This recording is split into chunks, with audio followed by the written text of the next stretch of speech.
And there we go. The microphone is on. Welcome, everyone. Glad to have you on board today.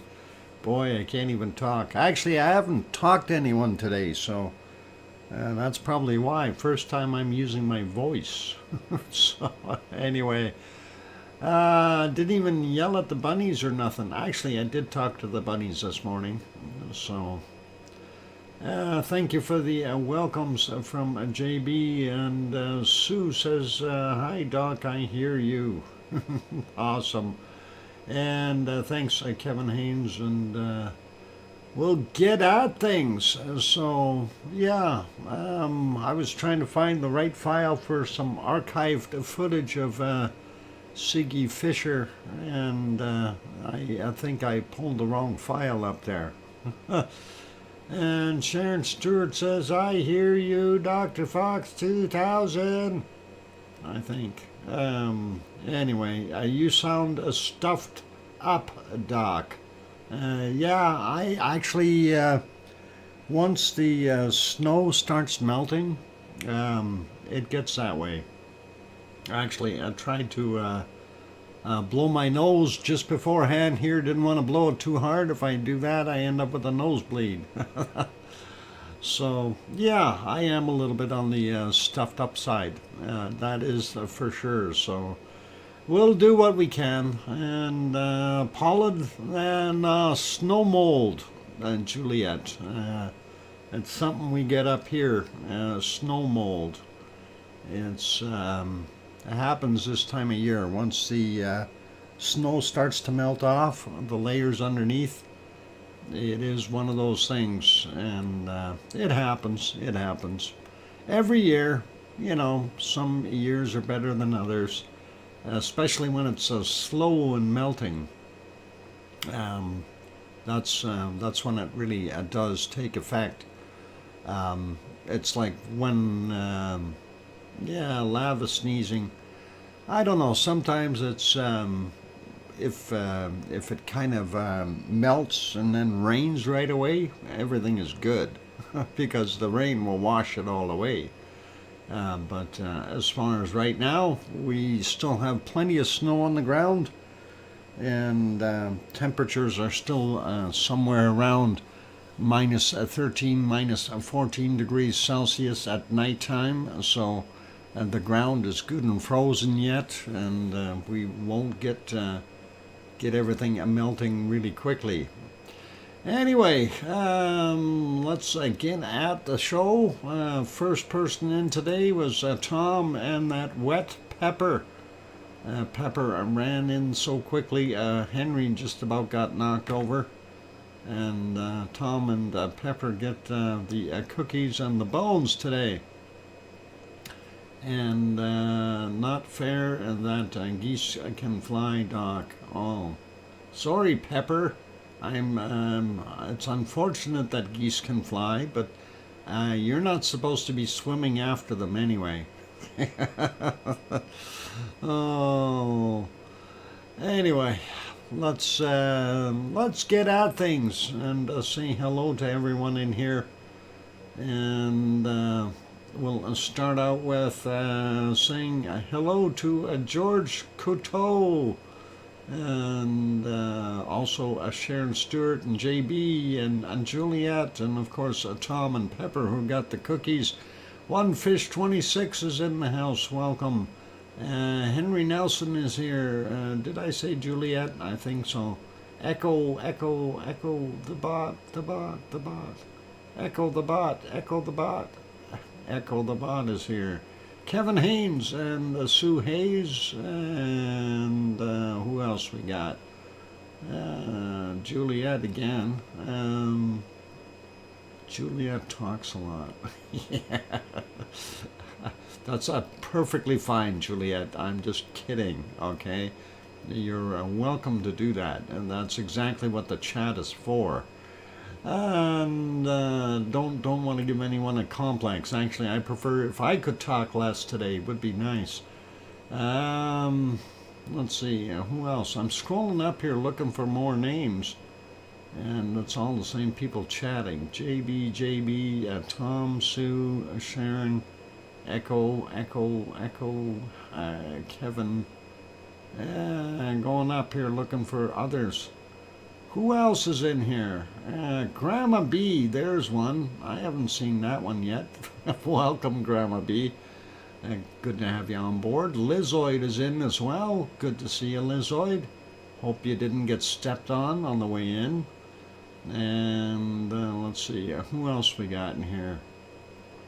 Still scrolling up, and I don't see any other names there right now. So we only have 29 people there. Hey, Brandon Gray also popped in. Welcome. And did I see anyone else on the bottom here that I missed? Juliet, I got. All right. I think I got everyone that's in there for now. Anyway, so yeah, another one of those days where we really didn't have a lot of things going on. It's relatively quiet in our volcano world. Unfortunately, I think about the best action was from our wonderful Merapi, and that was even questionable. And right now I know Popocatepetl is steaming mad at dirt, so it's doing a little bit of puffing as well. And we'll take a look at that in a little bit. I did try to capture some stuff from during the night for Popo. And of course, you know, when you really want to make a long video and turn it into a time lapse, it doesn't do a darn thing, right? It was kind of disappointing, so I sped the video up a whole bunch and hope for the best, and at least maybe I'll baffle you with the stars going by in the background or something. I have no idea.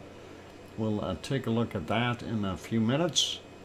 And let's see, where else can we, well, let's start out where we normally do, and let's maybe take a peek at Hawaii first, and then we will go to Hawaii. Really doesn't have a heck of a lot going on right now, but that's okay. Let's see if we can stop this video as soon as I can find where I've got it. We'll remove the other one out of there and turn that on and turn this off. And oh, there's the picture of the day, by the way. That's your secret volcano. And let's get this off of the screen so you don't get confused. Good luck with that. Sneaky. Not the volcano that you think it is. You're not supposed to be guessing yet, but it's not the volcano you think it is. I'm using the force to do that. You know, the wave of the hand, and these are not the droids you're looking for. Oh boy, I'm not winning. Hang on, I need to find Hawaii. Alright, there is Hawaii. Here's the problem in Hawaii. It's raining. Eyes are closed. Yes, that is a good thing. Yeah, there's apparently raindrops on the screen, so yeah, it was raining there in Hawaii, unfortunately. I'm waiting for the rainbow to show up, but we'll see what it looked like earlier. And this is just a pre-rain, if you want to call it that. Very hard to see anything with all that smoke in there, unfortunately. And just going back a little bit further, it was raining there as well. And at that point in time, so I don't think we're going to see much there today. We'll leave it be. And yeah, not good. Not good. All right, back to a normal. That's kind of how I feel today. Rainy and deflating. Yeah, it's slowly. I think it might deflate. We'll see what happens. You know, if it does collapse, it will be interesting to see where all this magma goes to, and that's underneath there. If it gets pushed back into the magma chamber and through some new side vents of sorts, that may, you know, the old ones may have collapsed, all that kind of stuff, so you never know. Star Wars wins, Doc. Uh-oh. Star Wars wins. Sharon Stewart, let the force be with you. Magma tunnel to the underworld. I don't know about the underworld, but let's take a look at some of the other shots. This one, of course, was from yesterday. Let's refresh it, see what it looks like today, if we get a shot. Boy, that's slow in coming. Yep, kind of fuzzy looking. I figure that'll make a really nice pool down there in that lava pond. That's got some nice and deep ends here. We can set up a diving board, and we can have wherever our navigator is, and we can use him as a little island. We can serve margaritas off of one of those. I think it'd be cool if we fill it up and make it into a pool. What do you think? And that's a nice size. That'll be a really fun shaped pool. You could even get some jet skis in there. Welcome, Layla. Glad to have you on board. Giant hot tub. There you go, Henry. That's awesome. And that'd be pretty cool. This one was from yesterday's picture. It'll probably be all fuzzy for today. Oh, I'm surprised. We can actually see. I thought that steam would get us, but apparently it did not. Over on the side here, but still looks ripply. I have no idea what we're going to see happen in the future in this thing. If we do see a collapse, it'll be interesting, but I think for right now it's going to hold its shape. I really can't tell if these rocks are sinking any. We do still see Pig Island over here. Obviously, that is a big floating rock base, basically, and it's still in there, so all cool. This was the shot from yesterday. I bet you it's really bad today. Yep, it is too, so let's not worry about that. And this is the thermal. This was from 3:36 a.m. is when I got that one. That was early this morning. And yeah, we don't see anything other than this bright spot down here, and not too much else in the front, so kind of makes you wonder what the heck we got going on here. How come that's still bright? You know, obviously there's some hot stuff underneath there yet, but hasn't drained away. It's once that goes out, then we gotta start worrying. Anyway, that's Hawaii for today. Let's leave that be, and we will zip over to our next one. And that will be over in Iceland, and we'll get that prepped here for you, and see if we can get that going. All right, back to the Hawaii scene, and where is that? The one with the raindrops on it. There we go. All right, over to Iceland we go, and hopefully I can find that again. Oh, I left you on a dark screen. And there we go. That is the capital city of Reykjavik. Let's back it up about 10 hours. See what it looked like during their day. And hopefully that will come about quickly. There we go. A little less snow in the mountains in the back, but I think there might be some fresh snow in some of them. Just back in here, I kind of think that it might have been, but hopefully, well, I don't know. Are we seeing a little bit of residual snow on the edges here? No, hang on. That's a little bridge.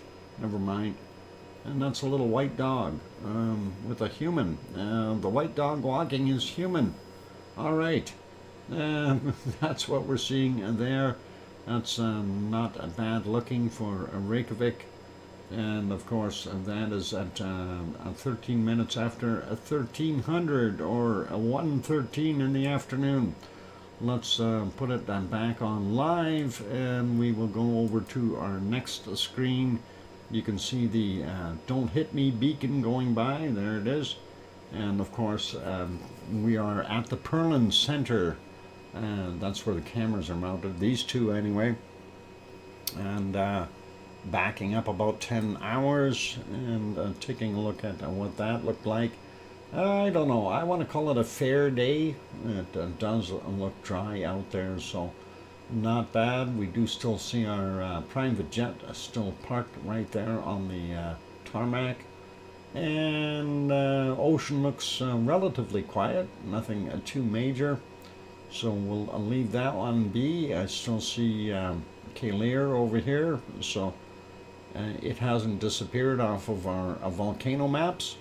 Ice cream jet? No, it's not an ice cream jet. They don't have ice cream in there.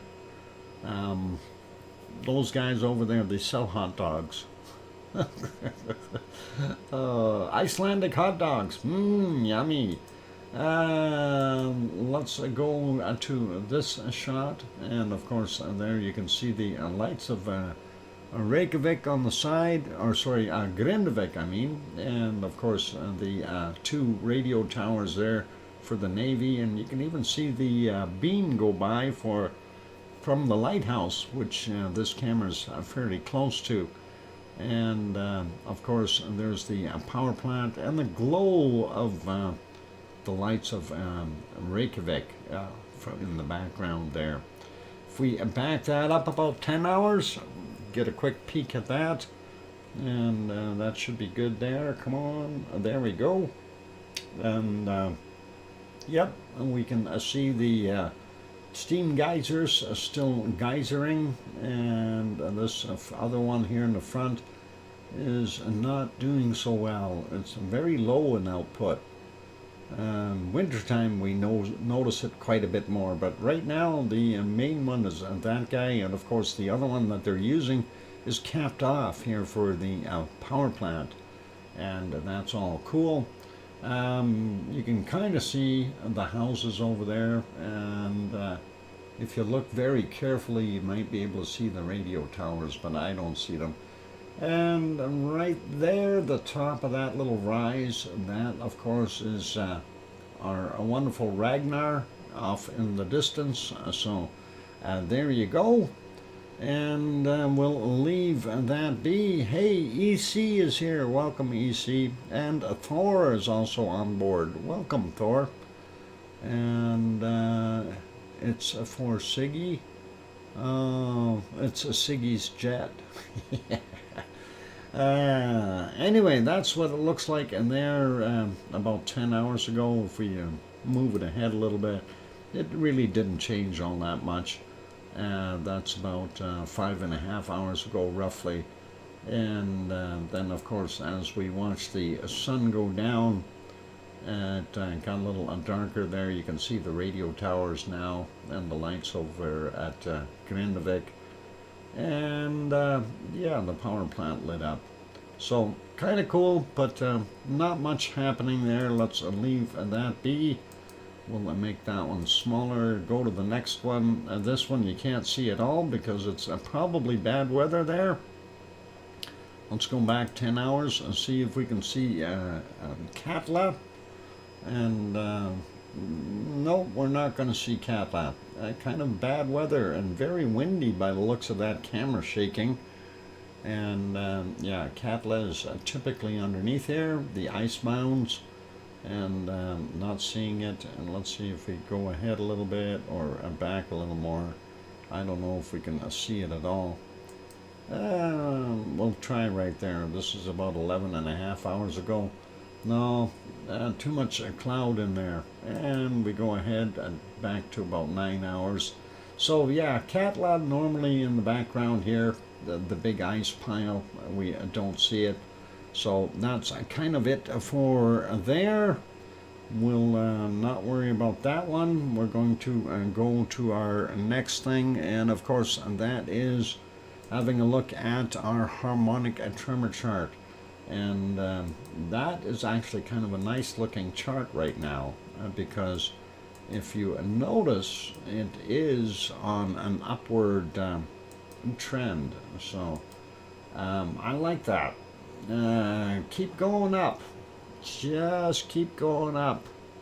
We want it to go up and keep us happy. And yeah, I just refreshed it to make sure, and yeah, it is still climbing. So our tremor activity definitely in the area. We do see some spikes in here. So we had some this early this morning, and then some little stuff, possibly echoes or something, but definitely going upward, and fingers crossed that it keeps going. That would really be awesome.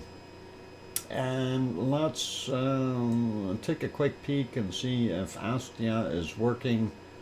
No, Astia is still broken. And let's not worry about that one. Let's go back down and take a look at Grimsey.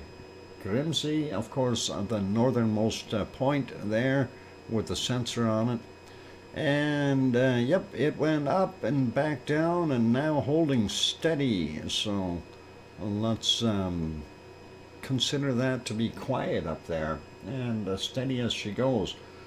Taking a look at what we see over at Grindavik, and the Grindavik chart is showing an upward trend as well, and that usually indicates to us, if we're seeing both charts going up, that it's usually something that's tectonic in nature, or a hybrid thereof, and happening in the whole area. But definitely still an upward swing, so let's try to keep positive. And next one is the Krisvik one, and we'll take a look at that one as well, and see if it is doing the same thing, and that'll probably confirm what we are suspecting. So yeah, and that one is on its way up just the same. So very interesting, and that one spike in here seems to be a commonality between all three. So that is interesting as well. Let's take a look at the earthquakes there, and we'll have a look and see if we can find one that could be responsible for that. Anyway, 54 quakes in the last 24 hours, and as you can see on the map, looks like we've had quite a bit of stuff going on at Katla itself. We do have a fair amount on our Reagan's Peninsula, and we do see a few around Askia and Herdebreit, and then up here, and I'm surprised we're seeing more in this area, but near Grimsey. So those are there. Let's take a look at some of these. We'll get the ones out in the water first. 1.65 and 10 kilometers down from 1448. Then we've got a 1.61 from 8:16 a.m. also 10 kilometers down. A 0.89, 10 kilometers down from 10:02. From 8:17 we had a magnitude 1.15, 5.7 kilometers down. Next one, a 1.56, 6.4 kilometers down, 8:15. And at 10:36 we had a 1.16, a 5.7 kilometers down. And again, for those people who need to know, this is where that lighthouse is located, down here. And our camera is somewhere down in this area. I'm not exactly sure what it's mounted on, but it's there somewhere. And of course it sees Grindavik and the power plant, which is right close to it there, and all that nice stuff in the distance. Anyway, these ones over here, 0.13, 0.663 or 663 meters down for that one from 4:23 this morning. Next one is a 0.52, 3.9 clicks down, 4:23. 4:27 we had a 0.76, a 75, and that was 4.7 kilometers down. And a 0.42 from 4.6 kilometers down from 4:23. Zipping out a little bit and taking a look here down on the peninsula just outside of Grindavik, we had a very small 0.3, 1.1 kilometer down, and that is from 16:45 this afternoon their time. And moving over a little bit more, and this is the Blue Lagoon location over there. If we look at it, there you can see it, and the power plant beside it. And to the east, just about in the Fragedalfjall area, we do have a 0.64, 6.2 kilometers down. 11:53 was the time on that one. And if we zoom out for a second, just to show for those who aren't familiar with it, this is the outline for our Fragedalfjall system right there, basically from the bottom end of Grindavik here and all the way up and around there. And we do see two quakes in here, a 0.98, that's just about a 1, 6.1 kilometers down from 14:47. And the other one was a 0.37, 4.6 kilometers down from 13:59. So those could have rattled our sensor a little bit. And considering we don't see anything over at Kristevik here, must have been one of these guys that set off that particular sensor. Anyway, let's continue on. And yeah, like I say, nothing at Kristevik. We'll carry on here, a 0.73, 4.5 kilometers down, 14 minutes after 1 p.m. And then we've got this one here, a 0.89, 5.7 kilometers down, 11:06 is the time on that. And yeah, all those other ones we had in here, they've all disappeared. This one, 0.6, or sorry, a 0.93. And that was 7.1 kilometers down from 6:35 this morning. 6:57 we had a 0.44, 8 kilometers down for him.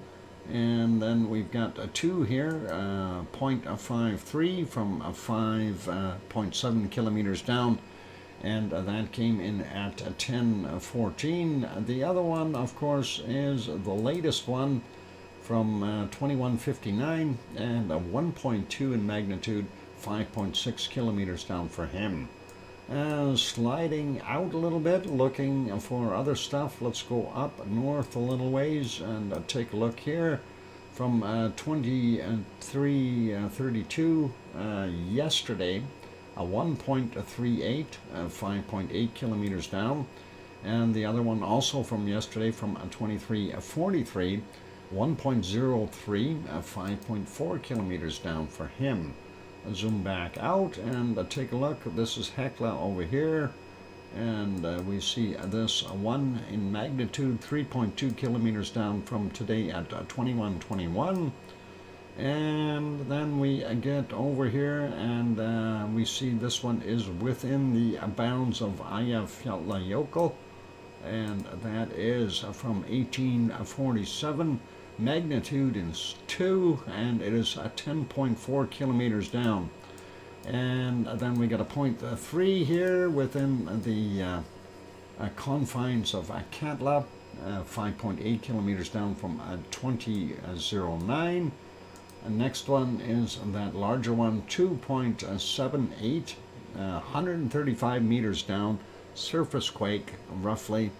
And that's likely ice movement from 14:44. Now zooming in a little bit, spreading those apart, we got a 0.1, 5.2 kilometers down, 2049 for him. And next one is a 0.64, surface quake again, from a 7:16, a likely ice movement. And this one is a 2.04, again a surface quake, 135 meters down, and 7:10 a.m. So likely more ice.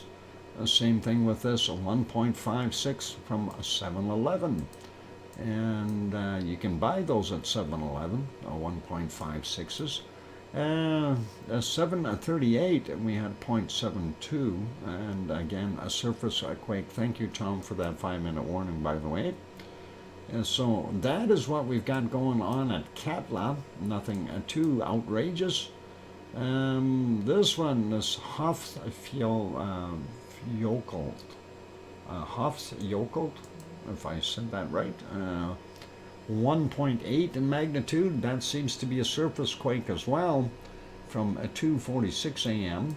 And then we take a look at this, in the middle of nowhere, but they count it as Bardabunga, and that is from 1424, 0.51, 1.5 kilometers down. This other one definitely at Bardabunga, and that is a 0.7, 18 kilometers down, quite deep. 1850 was the time on it. Next one, we got 3 here at Askja, and that would be Askja right in here. That's that wonderful lake they got. Anyway, 1345, we had a 3.6 kilometers down. 9:52 a.m. we had a 1.18, 5.6 clicks down. And the next one is from 1244, a 0.79, 5.2 kilometers down.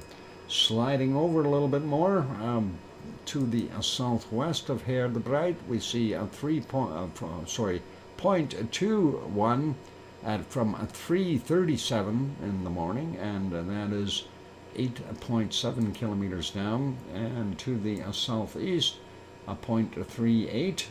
And that is 4.1 kilometers down at 10 a.m. And to the north, slightly east, we have a 0.34, 2.1 kilometers down from 6:50 a.m. So I don't think anything's going to happen at Herdebreit. We got a 0.65 here, 2.3 kilometers down. And I was trying to sell it, but I can't get enough for it. I'll keep it. What are you trying to sell there, Thor? Oh, you're gonna sell a truck driving. We'll do some relief driving for the Red Cross. Cool. 2340, 0.67, and that is 2.3 kilometers down for that guy. And let's take a look at what we've got up here in the water. We'll start with getting rid of this, 0.43, 5.5 clicks down, 8:07 a.m. 0.84, 10 kilometers down from 8:20 a.m. 0.74, 10 kilometers down from 5:19. 0.95, 10 kilometers down, 8:04 a.m. 1.7 in magnitude, 5.6 kilometers down, 18:20. And up 1.5, 15 kilometers down from 18:18. And the last one over there, very close to Grimsey, from 2037, a 1.3, 8.6 clicks down. And we got a few over here that are kind of oddly placed, and that is from 1441, a 1.11, 10 kilometers down, from 1433, a 1.32, 10 kilometers down, 0.72, also 10 kilometers down from 906. Next one is a 0.84, 10 kilometers down, 905. And the last one on here, magnitude 1.34, 10 kilometers down from 1043. And that is it for our quakes there in Iceland. So that is interesting, but nothing really scary. Oh, we missed this 1.3 over here. That is actually very shallow, 300 meters down, 1848. I wonder where that is. right on the highway. Maybe somebody driving too fast. Hang on. Where's Irish Monk? Oh, hang on. He's in the other side. Never mind.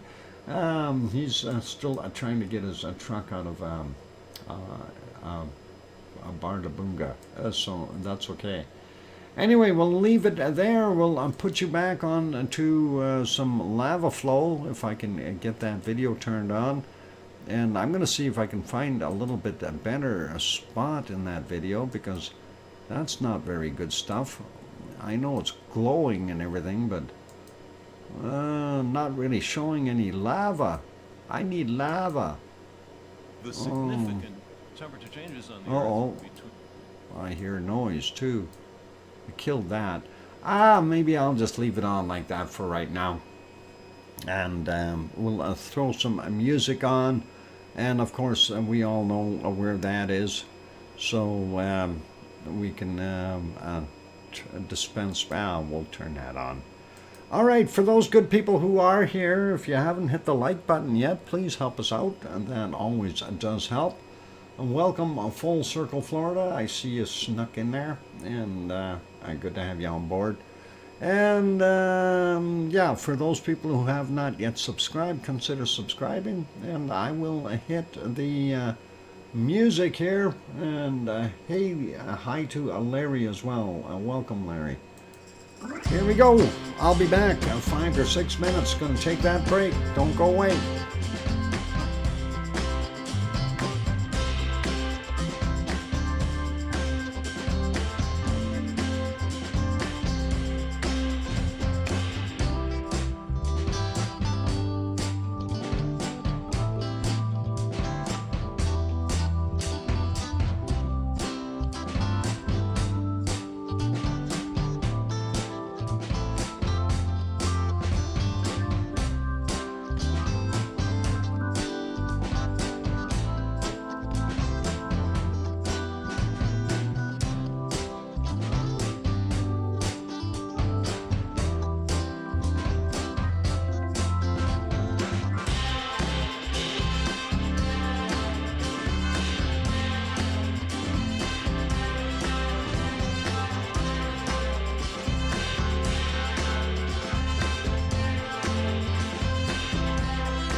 And there we go. Microphone is back on. Welcome back, everyone. I'm your host, DrFox2000. You're watching VolcanoX, a live stream.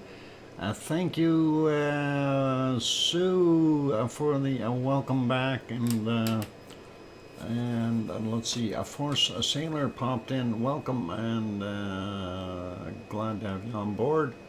Happy Friday. Well, it's Tuesday. Carry on. Yes, we will. And thank you, Sharon Stewart, for throwing in that wonderful gift pack of 10 gifts. That is very kind of you. Sharon Stewart.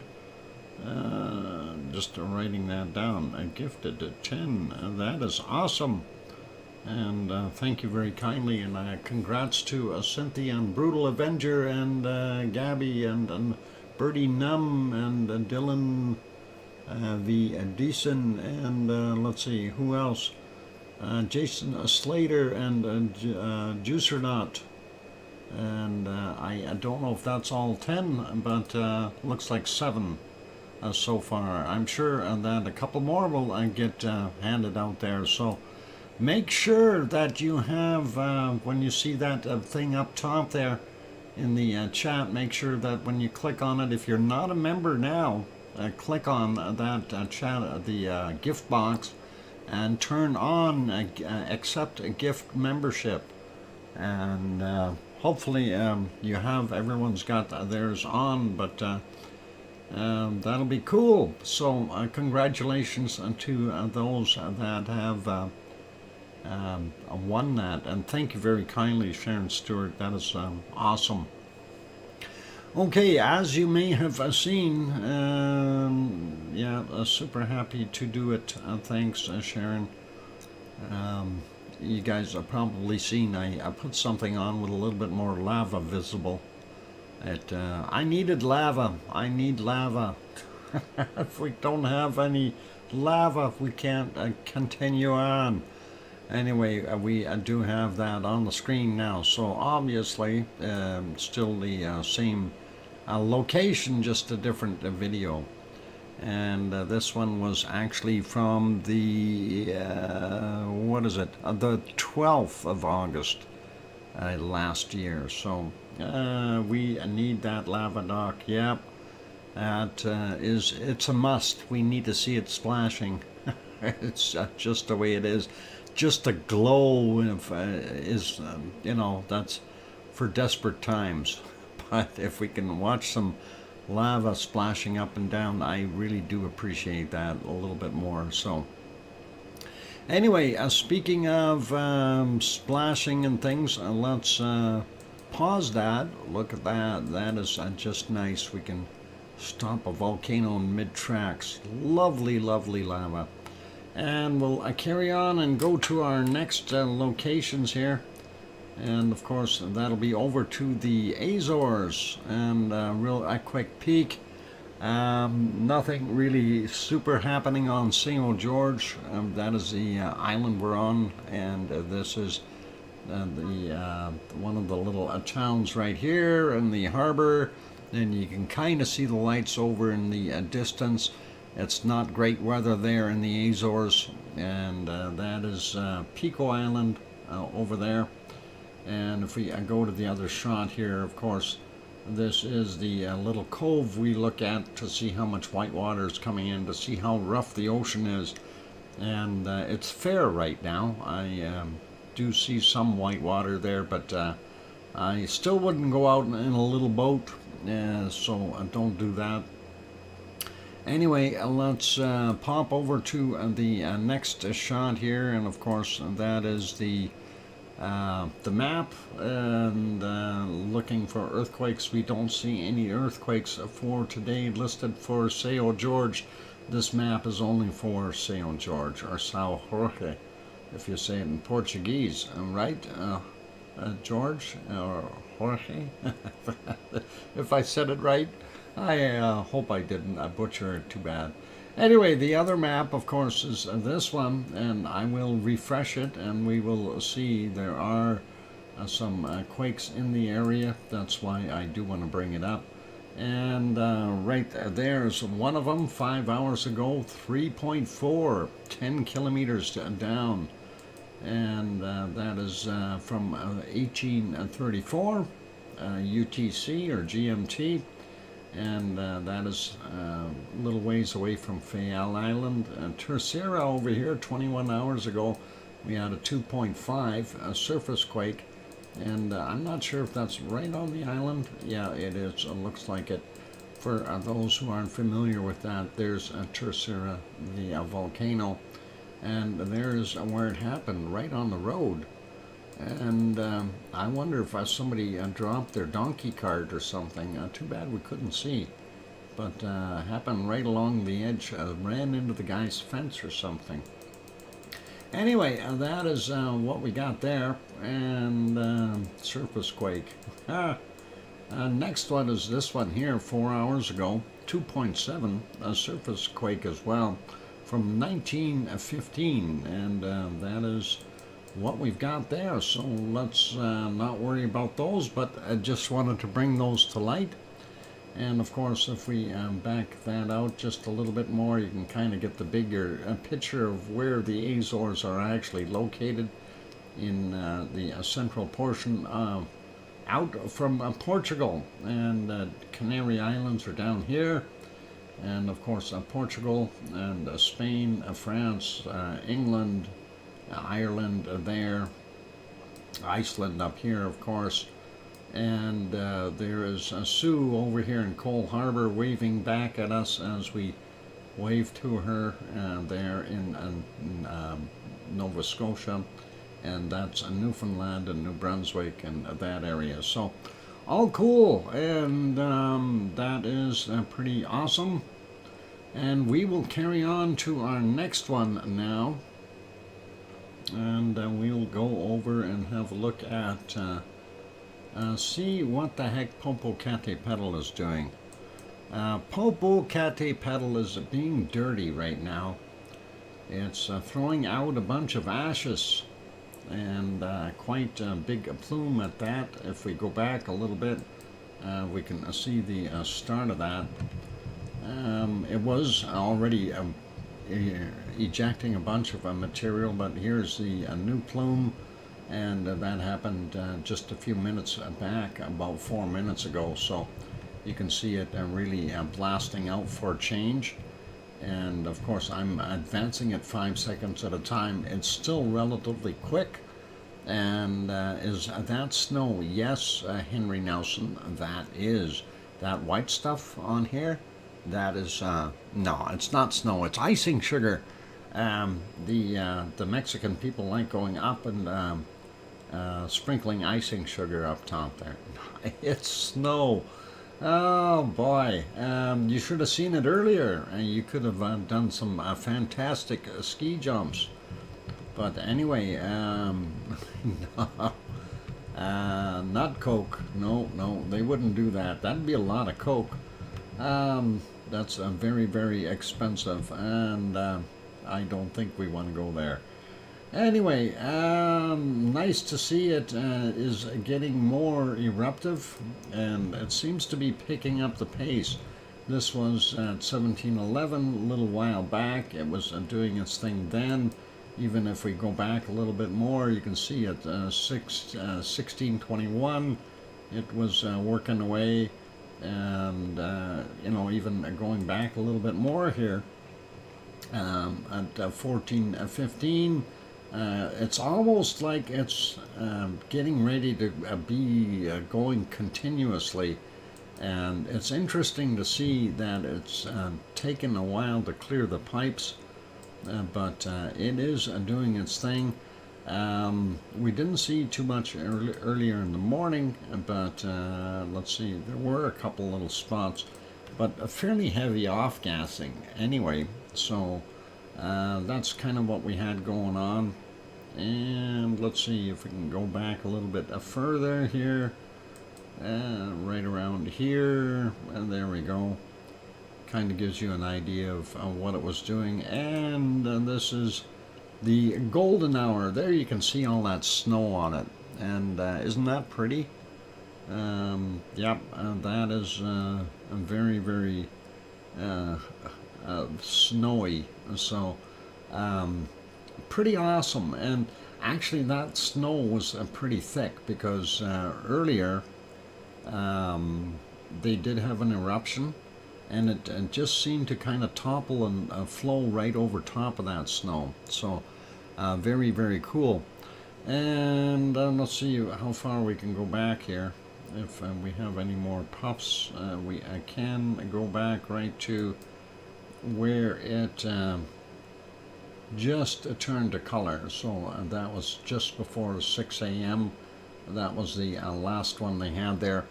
But I did have a little bit of a video, so I did kind of record that, and it is kind of a hybrid of a time lapse. The one portion is very quick, the other portion is a little bit slower. So the one with the actual eruption in it is a little slowed down, so we could see a little better. But here comes that video, and this of course was from about midnight onward. And if you kind of keep an eye on the sky there, you'll see a few things zipping by every once in a while. And right at the start of that video, I thought there was a shooting star on the right hand side, but I'm not sure. But it looked pretty awesome though, watching the stars just cruising past the background of Popocatepetl, and that is pretty awesome. On occasion you see a few little spatters come out, but nothing really major till we get to around I think the 4 a.m. mark or thereabouts. So this gives you a little bit more of an idea of what was going on anyway, and how it's acting, and definitely a lot of lava and activity within that caldera up top. So pretty cool to see that, and kind of awesome. Yeah, 2:30, I don't know. I think it was around 4-ish that we had the slowdown. So Maria, welcome. I'm glad to have you on board. And let's see, did anyone else pop in that I missed? In case I didn't miss or mention you guys, welcome, and glad to have you all on board anyway. Also, welcome to the moderators if I haven't mentioned them: Arizona Snowman and Piggy, and C&D Boy, and Gary 24/7 Live. He said Skies, as well as Lucas Snow and Joseph Fields, Texas. Piggy is because she's taking those new meds, so she's in the background there somewhere, and hopefully she is actually sleeping. I told her, just sleep. That would be better. And that's pretty awesome. And we see a few more things fly by there in the background, in the stars. And okay, this is slowed down a bit. Yeah, 5 a.m. There we go. And there's that lava just rolling right over top of all that snow. That was pretty awesome. And of course the UFO went by up in the top area as well, and I did slow that down just a tad so we could see that a little bit better. And that's kind of it for this one. Oh boy, I have mixed feelings about retirement, although I know what I have this day would come. Well, yeah, retirement, I don't know. Sometimes that might be a good thing. Sometimes it might be a bad thing. Anyway, there's that video. I thought hopefully you guys enjoyed that. That was a little bit of Popocatepetl during the from midnight on to about just about 6 a.m. there. So pretty cool. And that's kind of where this took off from. I thought that was Santa Claus heading home from a much-needed vacation. It could have been. I have no idea. Anyway, let's put that one back on live. This is what it is continuing to do right now. A fair amount of output, and kind of wondering if we are going to see this thing turn into a continuous output type stream from there. Would be cool and interesting. I did not even have a look at our wonderful Fuego today, and that's why. Fuego is not working. So we'll leave Fuego out of the picture. Where's my tinfoil hat? They are available by mail order there, David, if you wish to order them. Only $4.99 for the simpler model, but if you want the one with the beacon lights on it, those are $19.95. And just send the money order addressed to DrFox2000. Redoing this and trying to see, no, still can't see anything. Messiah volcano down in Nicaragua. We don't see anything much in it. We do have the report from Popocatepetl, and of course the report says Popocatepetl eruption sent ash up to 7,300 feet. Well, hang on, guys. 7,300 feet. Is that above the volcano? Because this thing is 17,800 feet tall. So that would, if it ascended up that much, that would bring it to 25,100 feet, if my math is correct. But that is a pretty awesome shot, and we do like seeing that. Very, very cool. Hey, I need to get a new debit. Can I update my pledge? Can you update your pledge? I don't know. You can update if you like. Yeah, I think that you just change it on your YouTube thing, don't you? Yep. It is a nice shot. Let's see here. Yeah, it doesn't really tell you anything else, and it gives you some funky looking lava at Melos Island in Greece. Nice colors. I like that. It's got all kinds of stuff in there. Some iron and some, I don't know what that green stuff is. It could be, oh, what the heck is that green stuff again? Darn it, I had it on the tip of my tongue. It's gone now. Anyway, we'll leave it be. Okay, so that is from Popocatepetl. Anyway, volcanic activity continues at the summit crater. Spectacular explosions took place from the volcano in the evening, about 6 p.m. Local time yesterday. Spectacular gray ash-rich plume rose nearly 2 kilometers above the summit. And that is pretty awesome. And 2 kilometers, yeah, hang on, they said 7,300 feet. Yeah, that, I guess in kilometers, that would be a couple kilometers.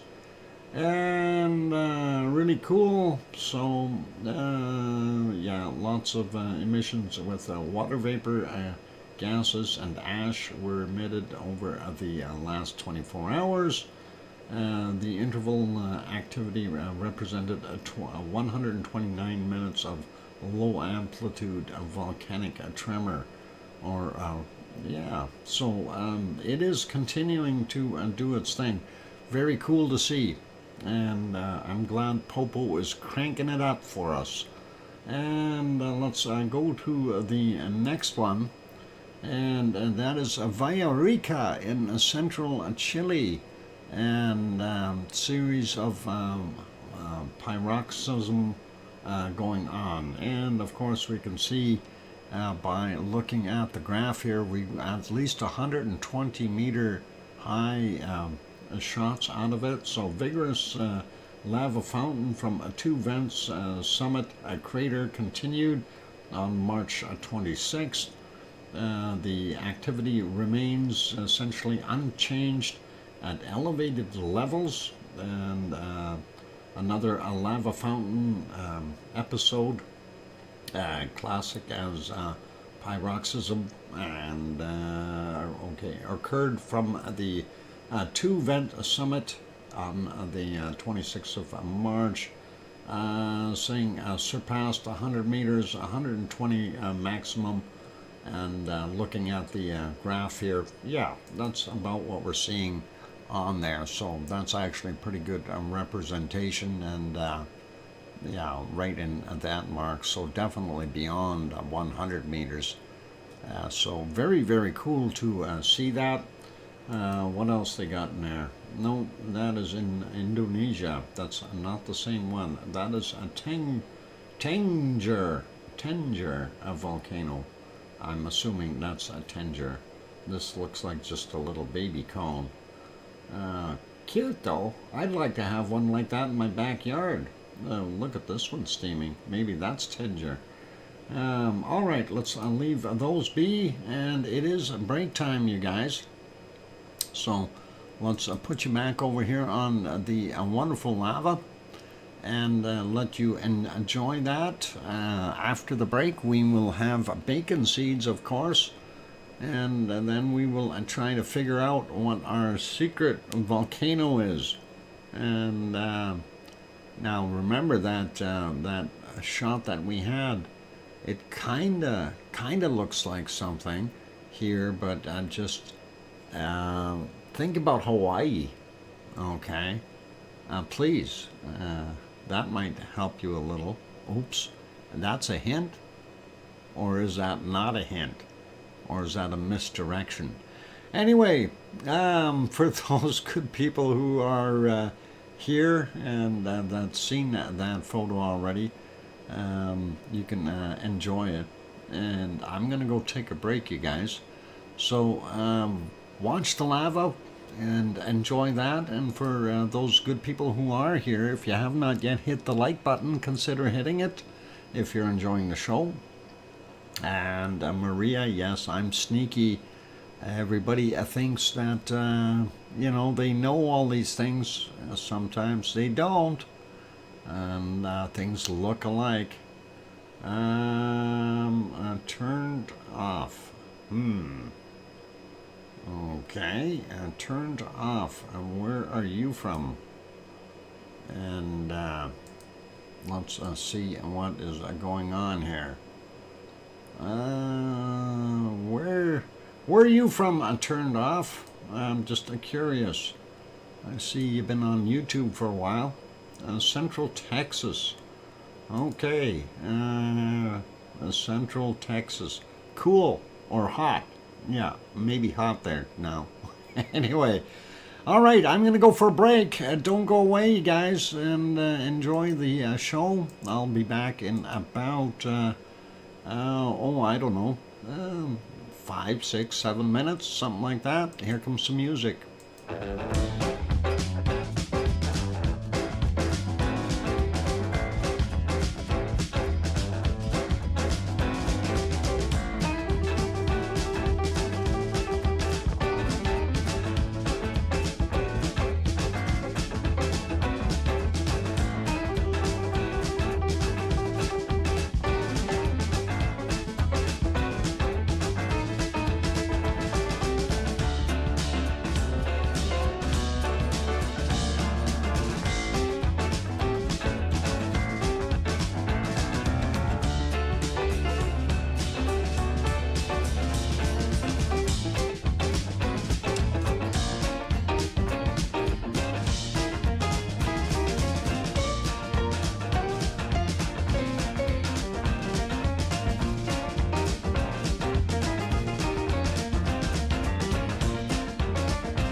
microphone is back on. Welcome back, everyone. I'm glad to have you all on board. I'm your host, DrFox2000, and of course, you're watching VolcanoX live stream. Thank you for the welcome backs from Sue and Thor and Kevin. And I hear you, DrFox2000, from Sharon Stewart. And thanks to Full Circle Florida, aka Florida 360. Anyway, bacon seed time, you guys. So let's not procrastinate, and we'll get over to our lovely bacon seeds. And we'll just stop my volcano right in its tracks there again. Oh, I like doing that. Anyway, Piggy sent some bacon seeds, so we'll see what she sent us for today. Of course, that was the last one from yesterday. Little tiny bacon seed. And let's see what Piggy sent today. And we'll get into this guy first. And I don't know, he looks a little bit more, he might even need a hogwash. He's got a dirty nose. Don't see enough of him to really know what he's all about. Looks like he's got raccoon eyes though, black. Interesting. Yep, hogwash, you bet. And what about this guy? Black eyes too. Neat. Bacon bits. Mini pigs. That is awesome. And let's carry on and see what the other ones look like. And here we go. That is just a little guy. And boy, he looks like he's got a heavy-duty collar or shirt on or something. Yep, little cutie. And the next one on our list is this. Looks like everybody's having a lazy day in bed here, all these piggies. And this one definitely just hanging around, a smile on his face, enjoying life. So pretty awesome. And yep, that one is a young feller too. And let's get to this one. Another one that's sleeping. Oh, he might have one eye partly open. That is awesome. Laying in the sunshine. What a way to go. And life is grand. Yeah, a piggy in a blanket. And a piggy on a blanket. Next one is this one. A little bit more fluff and pizzazz, I think, for that one. Looking like trying to be cute. I have no idea. Anyway, looks good. And this one's got a little more bling to it. And that, again, kind of dark around the eyes. Very cool. And our last bacon seed for today is this one. And that one is smiling and posing and going, yep, we're happy to be here. So those are our wonderful bacon seeds for today. Thank you very kindly, Piggy, for sending those in. If you're listening, really do appreciate them, and always a pleasure to receive them and load them up. So thank you very kindly. And for some of the new people that may not be aware of it, bacon is basically the resultant lava flow down the side of a mountain looks like bacon. And where do you get bacon from? You get it from bacon seeds, of course. And that is what we do. We show some of those. Anyway, before we get into too much bacon, I want to throw a little bit more education into you guys. And we will get over and take a look at a video I've got loaded up. And again, this is compliments of Earth Scope Consortium. aka IRIS, and in conjunction with USGS, and funded by the what is it, a National Science, what the heck are they called? National Science something or other. Oh boy, I'll get it. Anyway, Foundation. Yeah, that's what it is. A National Science Foundation, NSF. So let's have a look at that video. And I'm going to be quiet while this is playing.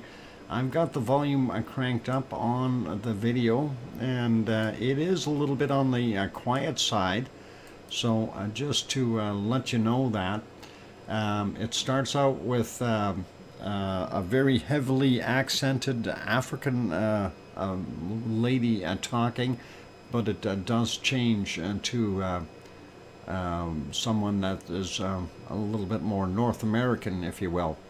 So we'll throw that video on and let you watch this. It's about plate tectonics and some interesting things. You guys should enjoy that. So here it goes.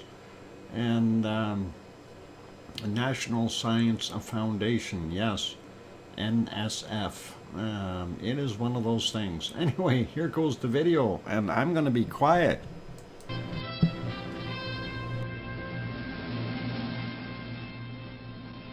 This is the big picture. We once thought that mantle convection below the tectonic plates could drive plate motions. Early textbooks showed mantle convection cells, like in a beaker of hot liquid on a Bunsen burner, pushing plates along from below. Current dynamic models have plates moving as part of a gravity-driven convection system that pushes young hot plates away from spreading ridges and pulls old cold plates down into subduction zones. Remember that lithospheric plates, also called tectonic plates, have a layer of crust on top of lithospheric mantle, the outermost rigid part of the mantle. These move as a single unit. The hotter asthenosphere beneath the plates is solid but less rigid mantle rock that can slowly flow. Now let's look at the broader picture. This map shows how the seafloor increases in age with distance away from spreading ridges, such as the East Pacific Rise or the Mid-Atlantic Ridge, where new ocean plate is forming. Spreading ridges stand 2,500 meters higher than deep ocean basins. At a spreading ridge, the ocean depth is only about 3,000 meters. Ocean depth increases with age of the underlying plate, so that where the plate is more than 80 million years old, the overlying ocean increases to 5,500 meters deep. Let's examine the formation of new oceanic plate and how that plate cools with age. As hot mantle rock rises to lower pressure, a small portion of this upwelling asthenosphere melts to form magma that builds the 7-kilometer thick oceanic crust at the edges of two diverging plates along the ridge axis. Beneath the crust at the spreading ridge, there is only a thin layer of lithospheric mantle because it is unusually hot in the upwelling zone. This hot, and therefore lower density mantle rock, supports the 2,500 meter elevation of the spreading ridge. As the plate slowly moves away from the ridge, it cools by conducting heat through the crust to the cold ocean water above.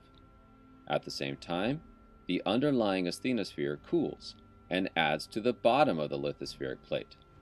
Thus, although the crust maintains its thickness during migration away from the ridge, the lithospheric plate thickens and cools to create ocean basins that extend 5 kilometers in depth. A simple way to think about elevation is that the plate is young, hot, and high at the spreading ridge and becomes old, cold, and low during the aging and cooling process. Mathematical modeling of this cooling process illustrates the ocean plate becoming cooler and thicker with age. The temperature at the bottom of the plate is about 1,300 degrees centigrade. Notice that most of the cooling process occurs between age 0 at the ridge and about 80 million years when the ocean plate has grown to about 100 kilometers thick. The upper plate is less than 600 degrees centigrade, thus is the only part of the plate cold and brittle enough to fracture and produce earthquakes.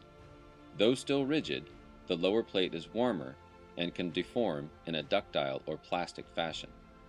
So what force pushes oceanic plates away from spreading ridges? Any mass on a slope is affected by gravity, seen most dramatically with avalanches and landslides. Spreading ridges are broad undersea mountain ranges, and although the flanks of a spreading ridge are a relatively gentle slope, the mass on that slope is humongous.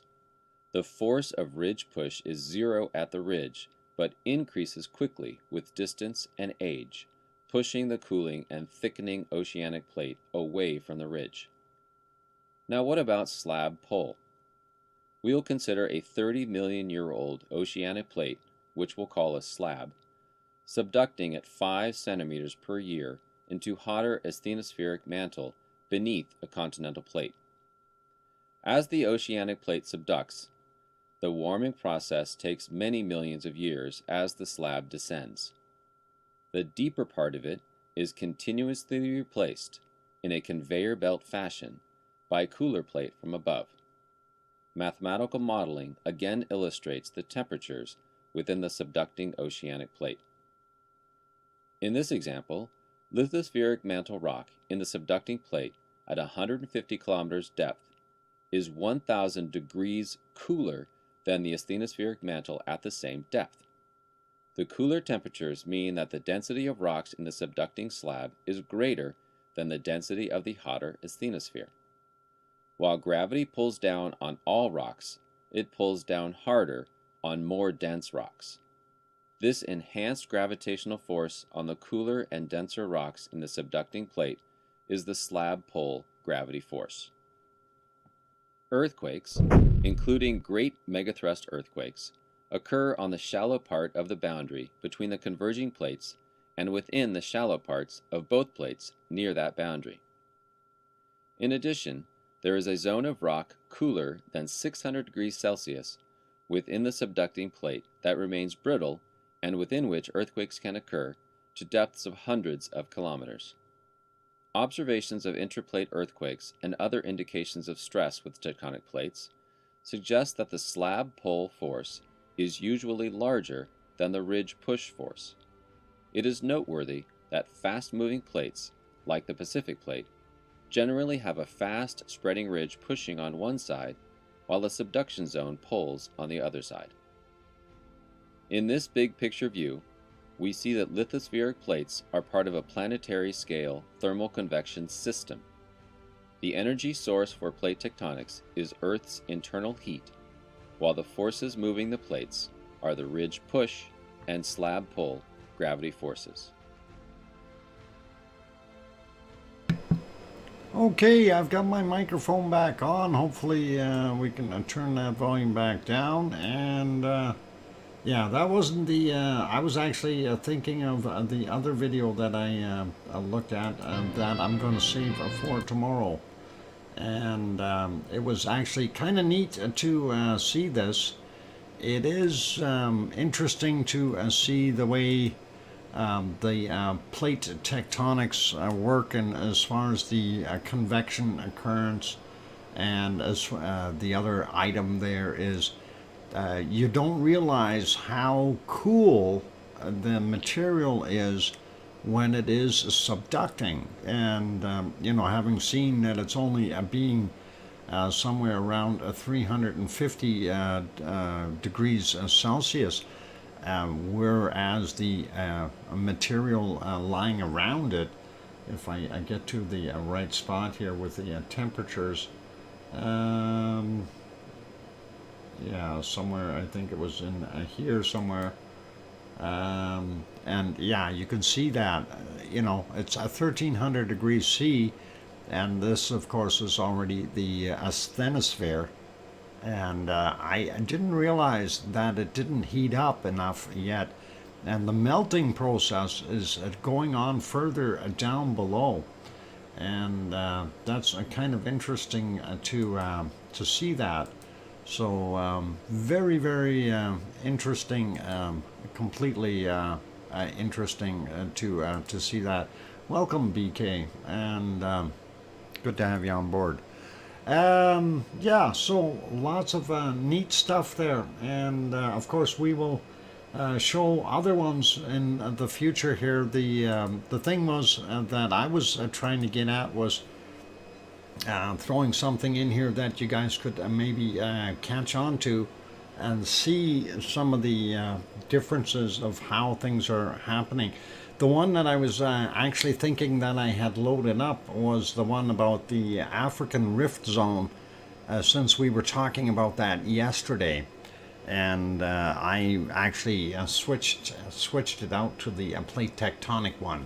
So I do have to kind of through that.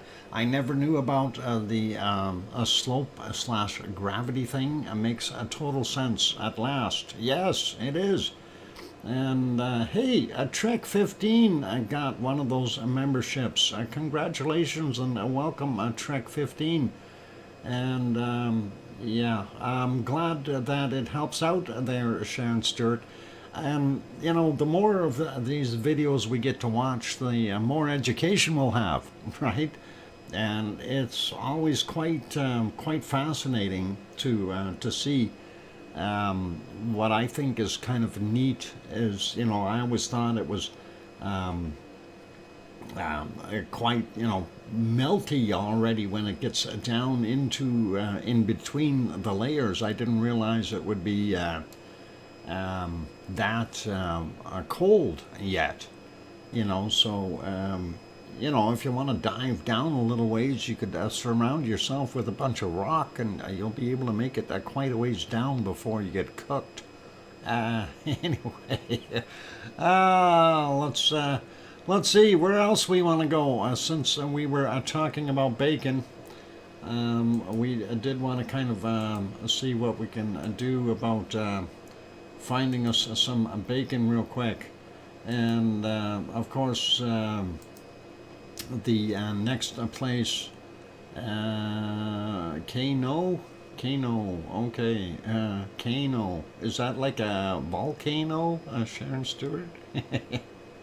oh, never mind. Education videos give Dr. Fox an extra Pepsi break. Lizoid, don't tell anybody. That's the secret ploy. And it's supposed to be quiet. Don't tell anybody about that. No, duh. All right, we will explore this one next. And speaking of lovely lava, we will go back here just a little ways and show you a little bit of lava. And we will show you the rest of this when we come back from the break. And we were seeing all kinds of neat stuff happening there today at Merapi. And Merapi had lenticular clouds around it at 5:30 this morning, and a wonderful lava flow, and pretty cool looking. So that is from Fricom there in Merapi in Indonesia. Anyway, oh, the mystery volcano. Oh, come on, you don't want to go to that, do you? The mystery volcano? All right, fine. Let's go back over here for a second. I gotta turn that off, and position and pause. Where is that? Oh, that's this one. A pause. There we go. Mystery volcano. See if you guys can guess that. Why is that not showing up? Oh, hang on. There's your mystery volcano. All right. And we're supposed to have the banner on there, like that. So go ahead, guess, and be careful what you guess. You may be surprised, but you may get it right off the bat. Who knows? So who's guessing? Everybody's looking at that picture going, huh? Why is he making it sound weird? No, that's not Cumbre Vieja. No. Extra bacon, you bet. It's not La Palma. It's you gotta have the name of it. You can't generalize and say The island of La Palma has multiple volcanoes on it. And when you're saying what? That is the pre-birth of a pre-Bob birth in Iceland? No, that is not. I'm going to give it to Brandon because he did say Merapi, and that is technically right. Lizoid's going to say keep going to guessing Fissure 8. No, that's what I was hoping people would say because it does look like Fissure 8. But Brandon actually has it right, so Brandon gets the cookie. And that is Siggy Fisher. And Brandon, only 5 emojis, okay? Brandon, will give you the cookie stack of cookies. There you go. And that is what that is. Believe it or not, that is one of those wonderful shots, and you are welcome. And yeah, it's okay. Yeah, it's kind of neat to see that, and I thought that one would be kind of nice, and I thought, yeah, you guys would get a little confused looking at it. Because of it does in a way look like Fissure 8, so that is it. Anyway, we will get back at things. I'm going to go do my thing here and take that break, and we'll get you some lava back on the screen. Oh, that's not the one I wanted to turn on, it's this one, and we'll turn that other picture off, and we'll actually make that move. There we go. So all cool. And yeah, EC, I know you had it right away. You all you had to do was look and say, hey, isn't that, and then never mind. All right, you guys, be good. I'm gonna go take a little bit of a break. Been a long day for me and Pepper, who is already snoring. Good night. Stay safe all from Tom and Pepper. Good night, Tom. And hope Pepper doesn't keep you awake with her snoring. And we'll see you tomorrow. All right. I'm going to go take that break. I'll be back in 5 or 6 or 7 minutes. Don't go away. Thanks, guys.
there we go. Microphone is back on. Welcome back, everyone. I'm your host, DrFox2000. You're watching a VolcanoX live stream.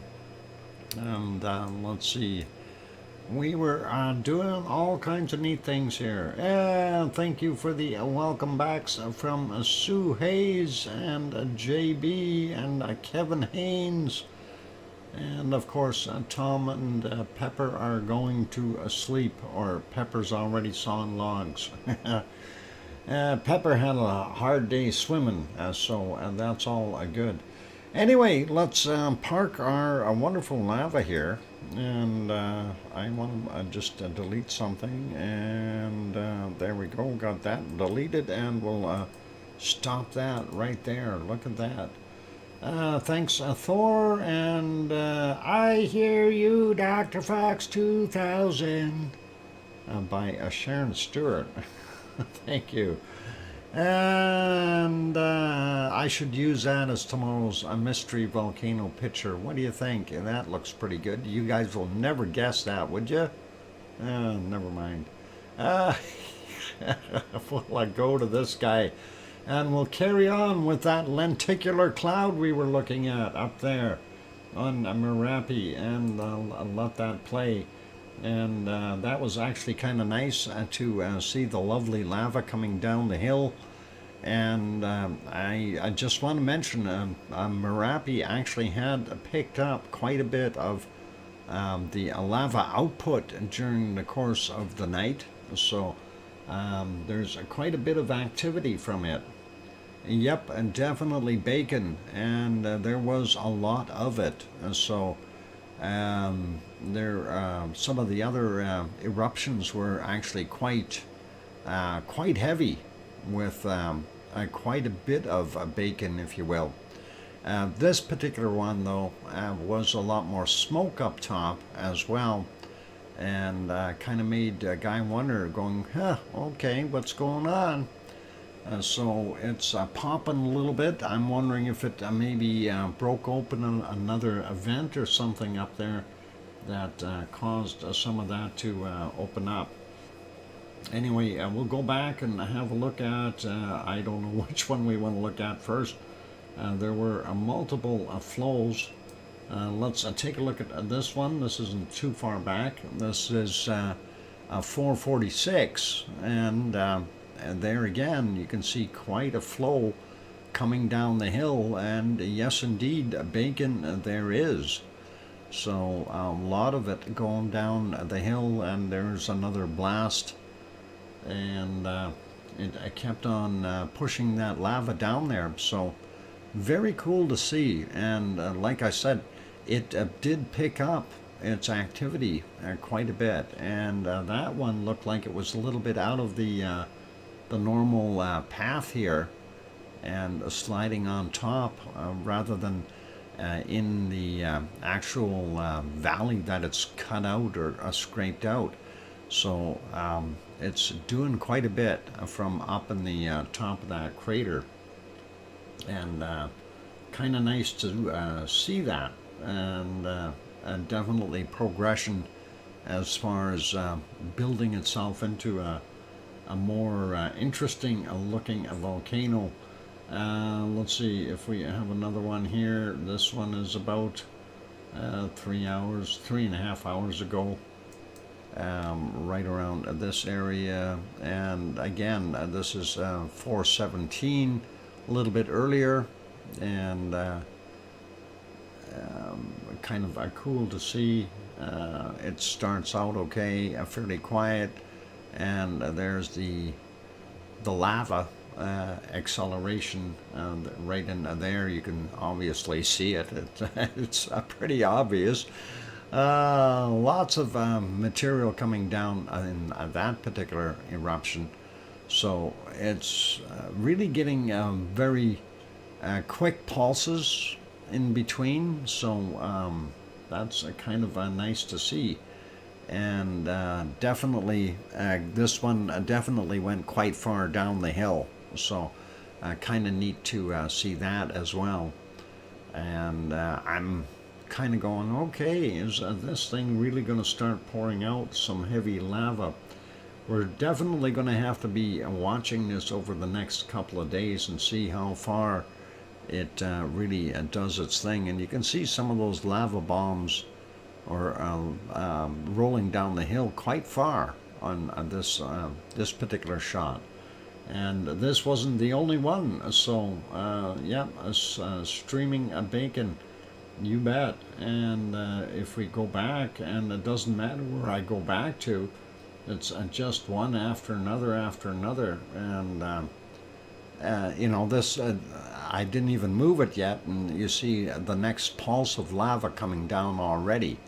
So very cool to be able to see that. And if we go back another 15 minutes or so, you can see this is about 15 minutes earlier, something like that, at 3:58. And again, you know, same kind of thing, going like crazy. So let's see, I want to move it back quite a ways because it gets a little repetitive, but we don't mind repetitive lava flows. This one was before there was some cloud in between there, but let's get back to there a little bit. This is at 1:59, and it started going down, and of course it picked up. I'm advancing it just a little bit here. You can see a little extra lava starting to build up, and it had more bursts. There's another one from 2 a.m. and really started pushing down. After that there was more pulses, so very cool to see. You know, this thing is really picked it up. It's doing quite well. Let's see if we can find some more shots here, some bigger ones. The earlier ones weren't quite as big, so it's almost like it decided to do this in after midnight, roughly, is when most of the activity did pick up. So yeah, actually we'll let that play. I mean, we could sit here and watch it all day long, or all the entire stream, but for those who are interested, if you do want to watch it on your own, you can go back in time. Here's the link for it on YouTube, of course, and that is easy enough for you to go have a peek yourself. And it is a lovely lava. The only thing I don't care for in this channel, of course, is he's put his branding very largely across the screen. I don't mind someone putting their branding on it, but that's a little overkill. But again, this lava flow, very heavy duty as far as the quantities are concerned. So nice to see how far it is getting down the hill, and I'm certainly hoping that we're not going to see it go too far beyond the base of the mountain, because that does get into some farmlands and things like that, and that wouldn't be all that great. Just to look at the other shot here, you can see the other cameras, and obviously you can see on the black and white, it's really well lit up, and you can see on the side profiles as well. So pretty cool and pretty awesome, and it doesn't really matter where you go back to. If we go back even to what is it, 7 hours and 55 minutes ago, it still looks the same kind of output or a flow from it. So very cool, and a lot of activity there at Merapi in central Java, and that is in Indonesia, of course, and that is continuing to throw some bacon out. I love all of it. Yeah, it is. It is a lavally. I really do appreciate lavally scenes like that, and that is all cool. Anyway, I'll like I say, I'll let you guys have your fix with it. Since you got the link there, you can obviously go have a look. And we'll return this one to a tiny screen and back to live, and we'll go to here to a crooked camera. What are they looking at? This is supposed to be Mount Ruapehu in New Zealand. We're getting a sightseeing tour. Oh, hey, look, there's another camera. And that is awesome. And that is neat. At least I think it's a camera. What's he staring at here? Clouds. How about the volcano? Where's the volcano? Let's take a look back in time a little bit, see if we can actually see it. No, we're not going to see the volcano. It's behind the clouds over here. So that is New Zealand for you for today. And we're not going to see Mount Ruapehu at all. And there it is. Oh, bad clouds. And going there, that's about 2 hours and 47 minutes ago. No good. They've still got that stormy stuff going through, so that's what we've got going on there. Let's take a look at the next thing, and of course that is the chart for our wonderful Taupo. I need to change views here. Hang on. Why is this not look right? Oh, okay. Well, that's all right. I'm going to refresh this, and we'll see, and then make that chart bigger. There we go. That is actually not bad. Quieting down a little bit there at Taupo. We do see a little bit of an uptick in activity, but nothing to speak of. It's certainly no large spikes in it or anything like that. So telling us it's getting quiet again. So that's probably okay for those good people in New Zealand. And let's go to our next thing, and of course that is a view of the caldera for Taupo. That is alive, and you can see the entire lake is the caldera. Unfortunately, we cannot see Mount Ruapehu. It's in the background here, hiding behind clouds. But that is where it is located. But the caldera here is the entire lake for Taupo. This shot, of course, courtesy of Suncourt Hotel and Conference Center there in Taupo, New Zealand. And what else did we have on here? We did have the the report on Merapi. Yeah, I forgot about that.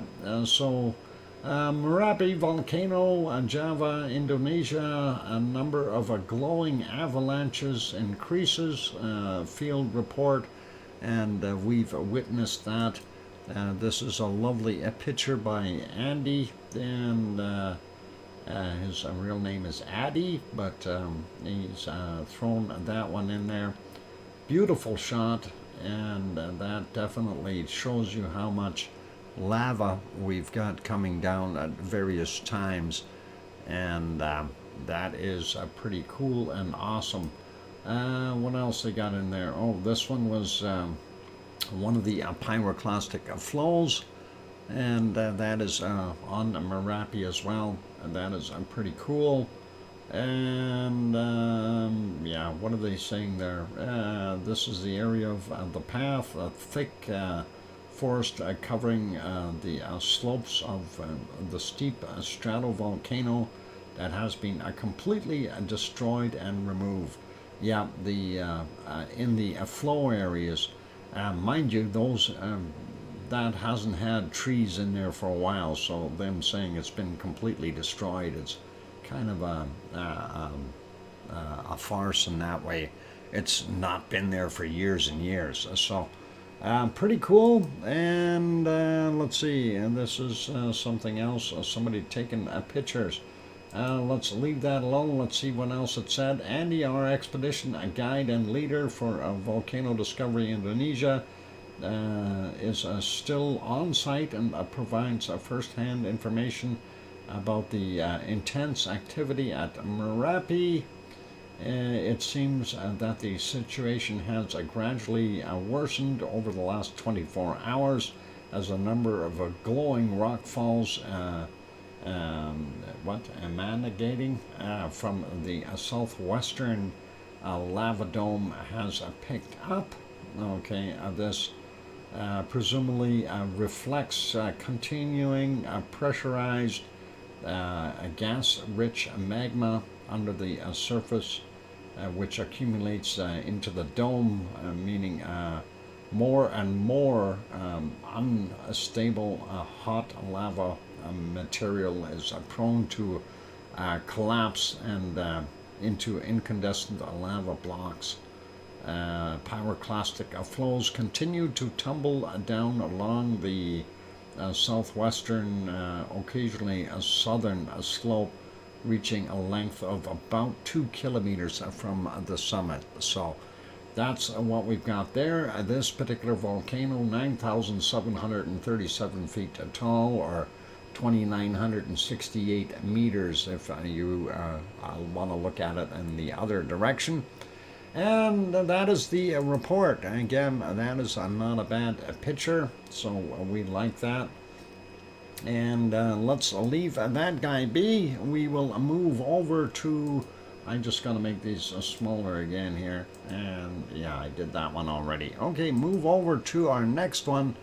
And that, of course, is Semeru, also on Java. And Semeru is located in, we need to fix that screen up, is, of course, in eastern Java Island. And that is what we're seeing right now. That is the close-up of the caldera. Johnny Gonzalez waves at everyone in the channel, and a big wave at Dr. Fox. Okay, cool. Welcome, Johnny. Glad to have you on board. Anyway, they did have this looking elsewhere earlier, so we will go back. I didn't see exactly what all was happening, and we'll take a look at some of these little outputs that we've got there. That one was just smoke for the most part. I didn't see any lava. Here's another one that is a little bit better. There you can see a little bit of the tephra and gases and ash popping out. Pretty cool. And of course, not glowing lava like over at Merapi, but hey, we'll take it. And that is pretty cool. And let's see, we did have a couple more of those earlier, and that might be in here. And let's see if we can back that up just a little bit. And that should be about there. See if there was any kind of a blast. No, we don't see anything, just the stuff going straight up and out. It is Pepsi time. I do just want to scan back real quick here and see if we did have anything happening with it. We did have one spot where there is a little bit of a glow, and that would be right around here. This is at 3:28 a.m. their time, and you can see it brightened up, and it did have a little pop there, so that is all cool. And then, of course, that lava did start to flow down the hill a little bit. Not much, though. A little bit of bacon from Semeru as well. So, cool. And it is just about break time. So I will do one more quick thing here. And that is, of course, is we will look at the other report, and this is from Krakatoa. Let's see if I got that straight. There we go. Krakatau, Sunda Strait, Indonesia, volcanic eruption and intense paroxysm is this morning. A glowing ejecta showered the cinder cone, so pretty cool. Don't need to go into too much detail there. Let's look at that photo, and that is what's happening at Krakatau, and we like it.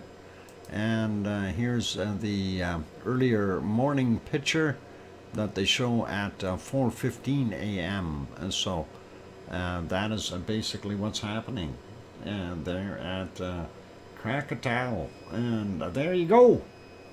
We'll leave it be. And what's the next picture? Onions, and those are good for you.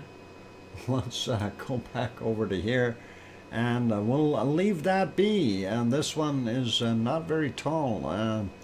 It's 813 meters, or 2,667 feet.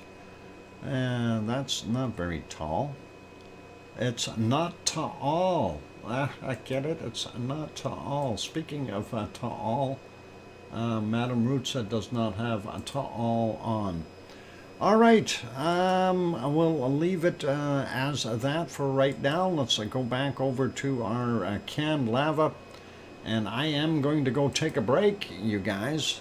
I'm your host, DrFox2000, here in Edmonton, Alberta, Canada, and you're watching VolcanoX live stream. For those good people who have joined us, if you haven't yet hit that like button and you like what you're seeing, please do give it a quick bop.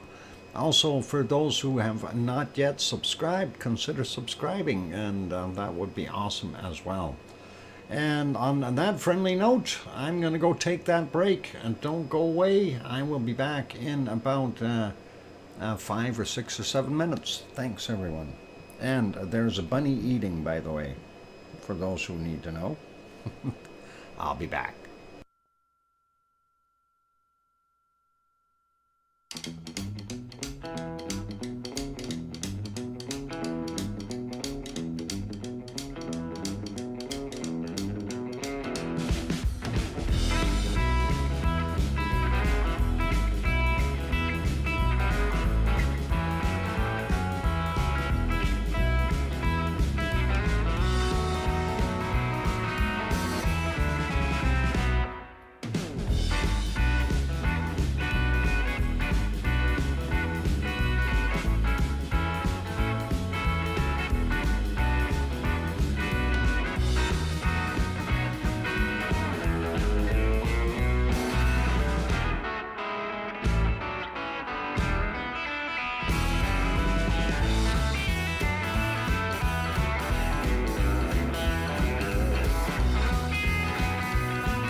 go. Microphone is back on, and I see a couple people took off, and a couple people came in.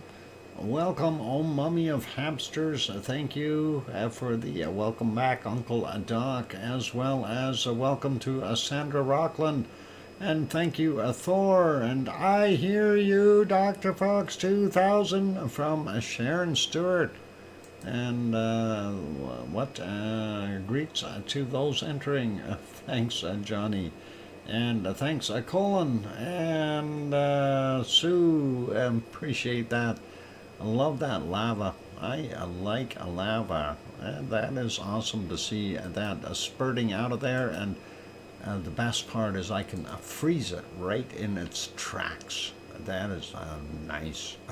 Actually, not a bad looking shot at all. That was when the smoke was low and the camera was pointing in the right place. So very, very cool. Pardon me. Anyway, let's carry on with our wonderful stream.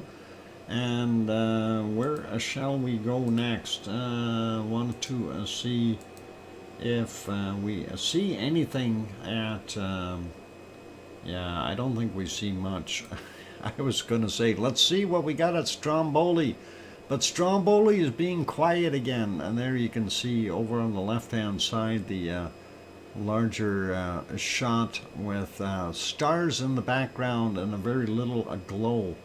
So a very small Stromboli, and of course on the right-hand side there you can see the thermal image, and not showing that wonderful lava flow we seen the other day. So a very little activity from Stromboli right now, but that is okay. Let's go over to our next place of interest, and that is Japan. And let me see if I can get onto that one. The ice cream boat is in, by the way. You can see it. It's there.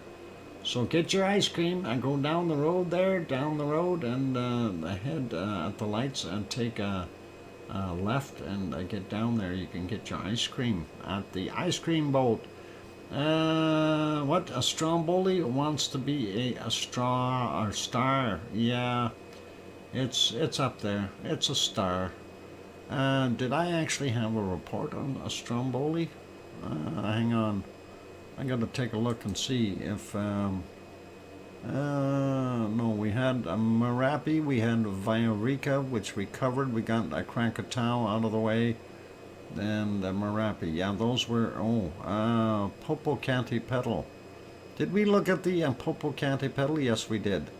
And that was pretty awesome too. So Viorica, did we look at Viorica? No, I think we did. And we got Merapi. So all good. That is awesome. I'm just trying to keep up with everything that I had on the agenda here. So looking pretty good there from afar, but far from good looking because it's not doing a heck of a lot. And that's probably good for those people around it, and most of the output that we see is fairly light colored, not any heavy ash or anything like that that's going back a little ways. And if we go back a little bit more, about 3 hours ago in total, that brings us to bird time, roughly 7:12 or 7:15, roughly. Very quiet looking at that point in time. Very little output, or hard to see. Prior to that, it was a little bit more, but nothing major going on. So going into the night, of course, very difficult to see it, but that is kind of what we got there. And nighttime, I didn't see a darn thing happening. Although it's a much nicer weather, and I did see this area here, there was a plume going up, and that was around 1:01, 1 o'clock in the morning. Didn't see any lava or anything like that, so it was kind of like, it's just plumed a bit, and it did that earlier as well, before... what is it, about, yeah, roughly around 12:30 and in the morning. Early in the morning. And of course, if we go ahead just a tad bit, you can see the moon peeking through there. So that lets you know we're kind of looking westish, and the moon sets over there somewhere. Anyway, that is what we've got on the agenda there, and that is all right. We'll put that back to live, and we can see our plumage coming out, and a lot of SO2 gas though. Next one is the close-up cam of the crater itself. You can see the little bit of off-gassing from this vent, not as heavy as it was in the last little while, and then of course the other two primary vents still doing their thing. So that is kind of what we've got going on.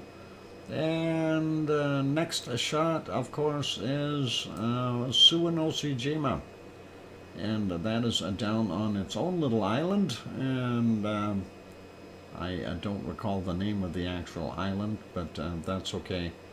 It's in the southern Japanese islands, south of where we are here, or of where Sakurajima is. Go south a couple 100 kilometers, you'll get there. And that's kind of what it has been doing. So it is actually a little bit more active than what we were seeing from Sakurajima. Here you can see the front vent is actually putting out a little bit of ash as well, and kind of neat to see that. Usually it's the back one that has most of the activity.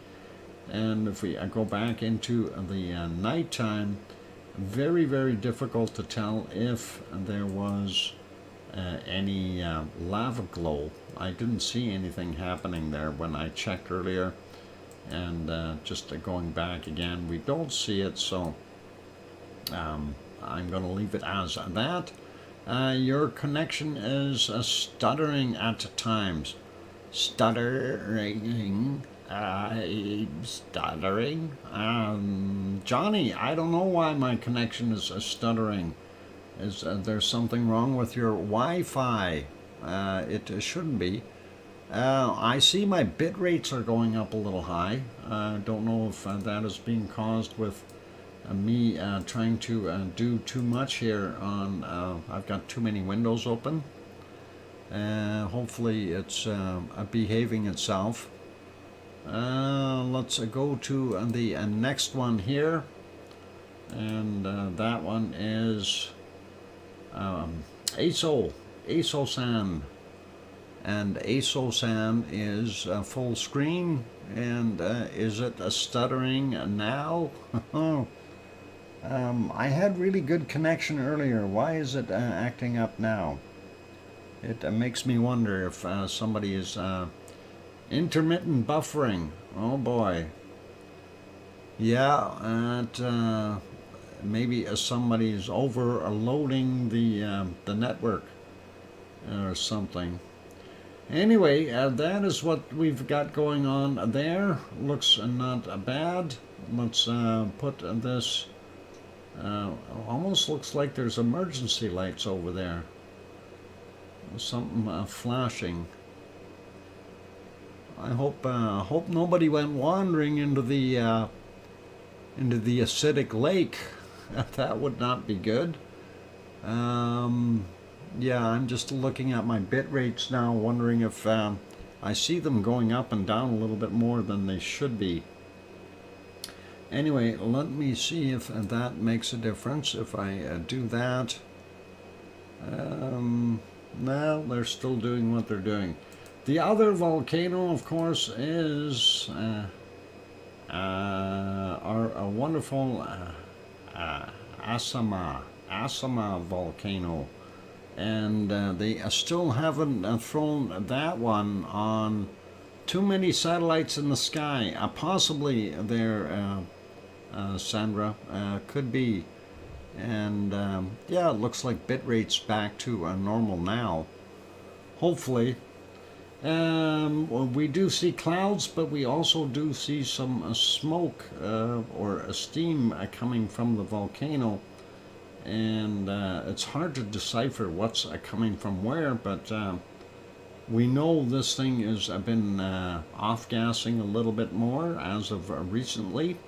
And you can see a portion of the caldera in the background here.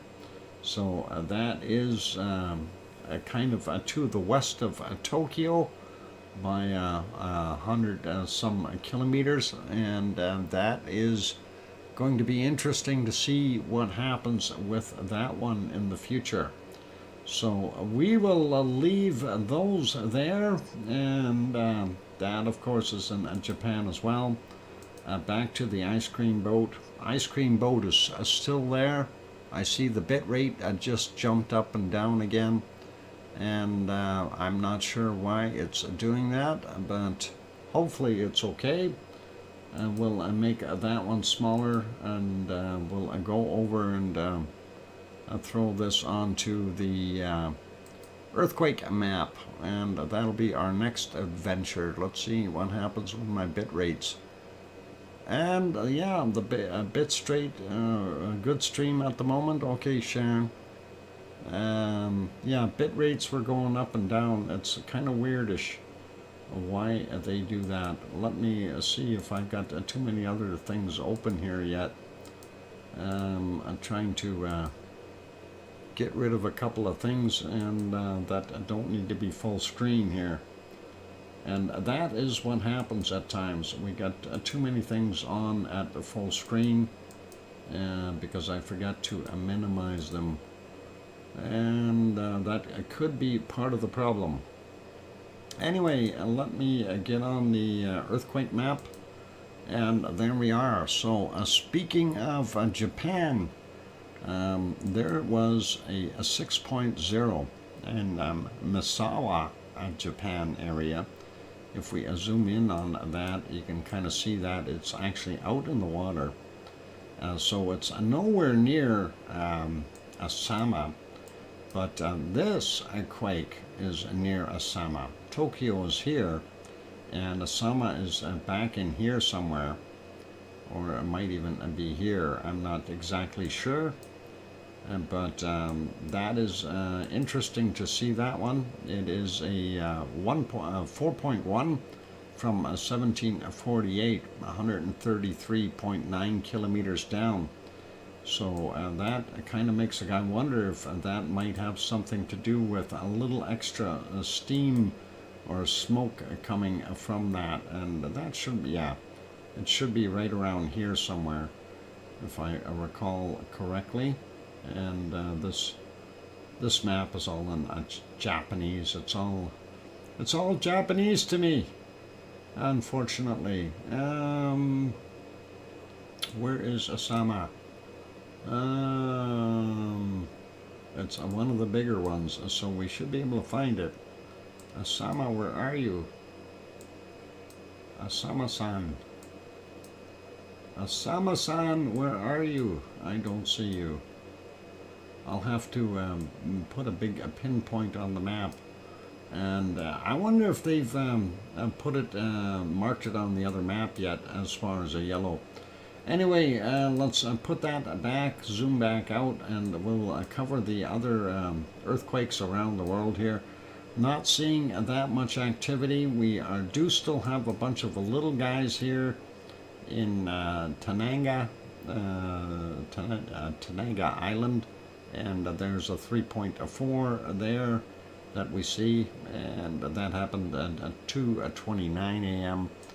And let's see, yeah, the 3.4. The other ones were all kind of smaller for the most part, but there's still activity there. So I'm not 100% sure if that will ever erupt, but they did downgrade it, so I'm not going to panic too much.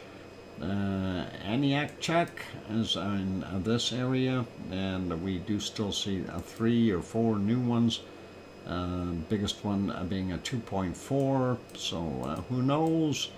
And let's see, so This one right here in the middle, that's a trident volcano. This was a different one. I was looking at the map, getting all confused, trying to figure out which one was what. And the trident volcano is here. This is a different guy, and starts with M. I can't remember the name of it. Sue probably does. And then the other one is over here. That's actually 2 or 3 kind of together. But this is a trident volcano in the middle. And that is got some continued activity. That's all good. And we'll go down the coast here a little bit. I wanted to point out a couple of quakes. This one here, 3.3 Petroleum. That is not too far away from Ferndale and Eureka. So that is right there. And then, of course, there were a couple more that were happening. We do see a little grouping here. And the thing that I noticed was they were right on the San Andreas Fault. And we hadn't seen any quakes right along in here for a while. And I'm glad to see some there. And then, of course, we do see these other ones along the edges, but those are closer to the other fault lines that are running through here. So kind of nice to see this relieving some pressure. I just hope we see another one on the opposite side of that San Andreas fault to relieve a little bit more pressure. And sliding down a little bit more, we didn't have too much in Central America, nothing in South America, nothing out here in South Sandwich Islands. Moving over, nothing new in New Zealand or in Fiji area or Tonga. Vanuatu, though, did have a 4.7. Yesterday's 2117, 10 kilometers down. And this would be Solomon Islands of 5.2, 7:07 a.m. and 9.2 kilometers down for that one. Eastern Indonesia 4.2, and yesterday's from 22:31. And let's see, we got this one here, 4.1 from 3:05 a.m. 10 kilometers down for that. We don't see anything on Java or Sumatra. We do have this one though, 5.0 at Luwak, Indonesia. And that was yesterday's 2219, 75 kilometers down. And of course this one, 4.6 at Tobalo. And that is from 1327, 35 kilometers down for it. Moving up, we do see this one near Taiwan. Oh, sorry, that's not Taiwan. That's Philippines still. My bad. Taiwan is here. So many of them there, hard to see. 2351 was the time on that, and 29.2 kilometers down on that 5.3. And it's actually off in the water. And welcome Cananaskis country. And Japan, of course, we talked about those two already. The 4.1 right there from 1748. And then the 6.0. And no signs of any kind of tsunami or anything being generated by that. That is in the shallower waters. It's not anywhere on the actual fault or ridge. So that is okay there. And nothing up here at Kamchatka Peninsula.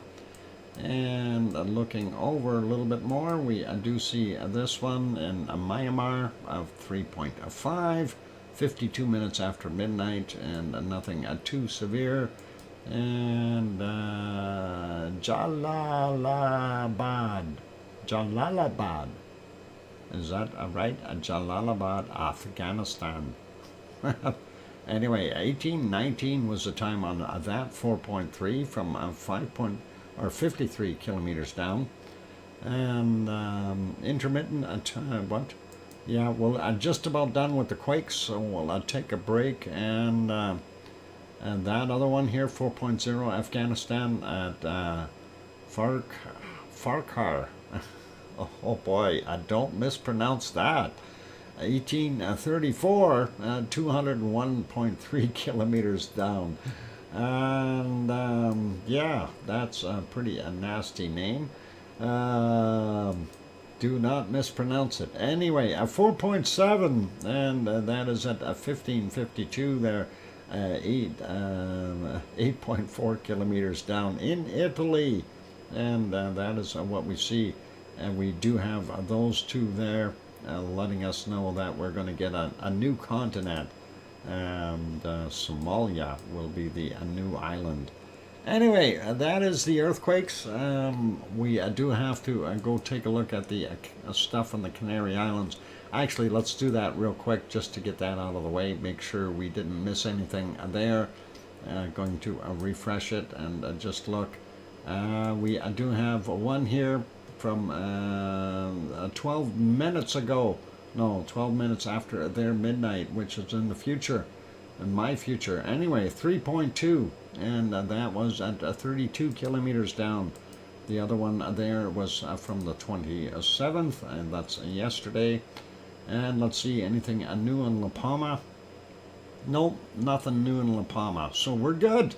All right, the earthquakes are out of the way, and when we get back from the break, we will do weather, whether we like it or not. Actually, we'll do SO2 first. For those good people who are here, if you have not yet hit the like button, do consider doing that. Also, if you have not yet hit the subscribe button, please go ahead and mispronounce that other name there. And what was it? It was Farkhar, Farkhar,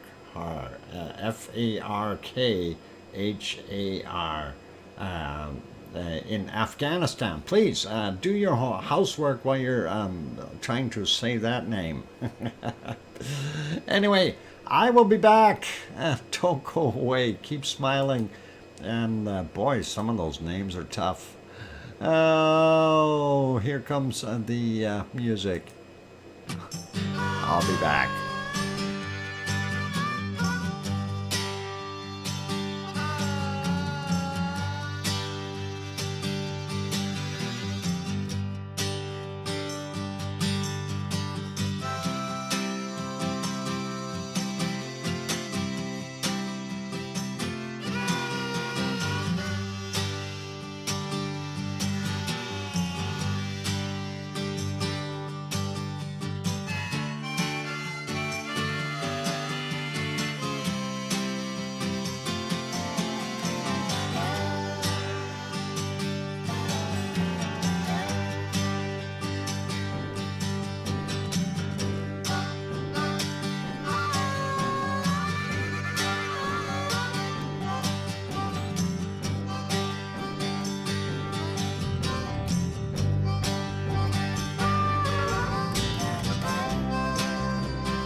know the microphone is back on, but I forgot to have a sip of Pepsi just before because I'm supposed to do that.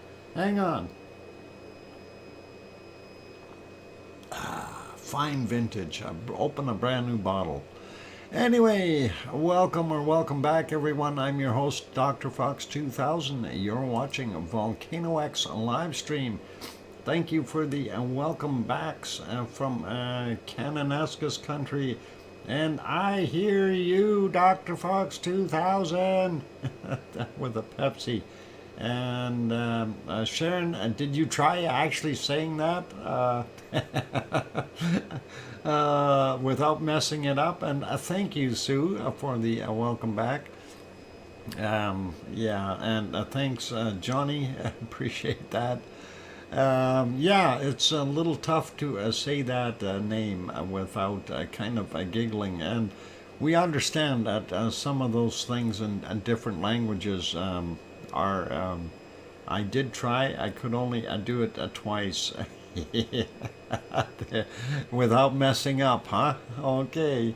All good. And I tried to do that myself 3 times here, and I really bombed it.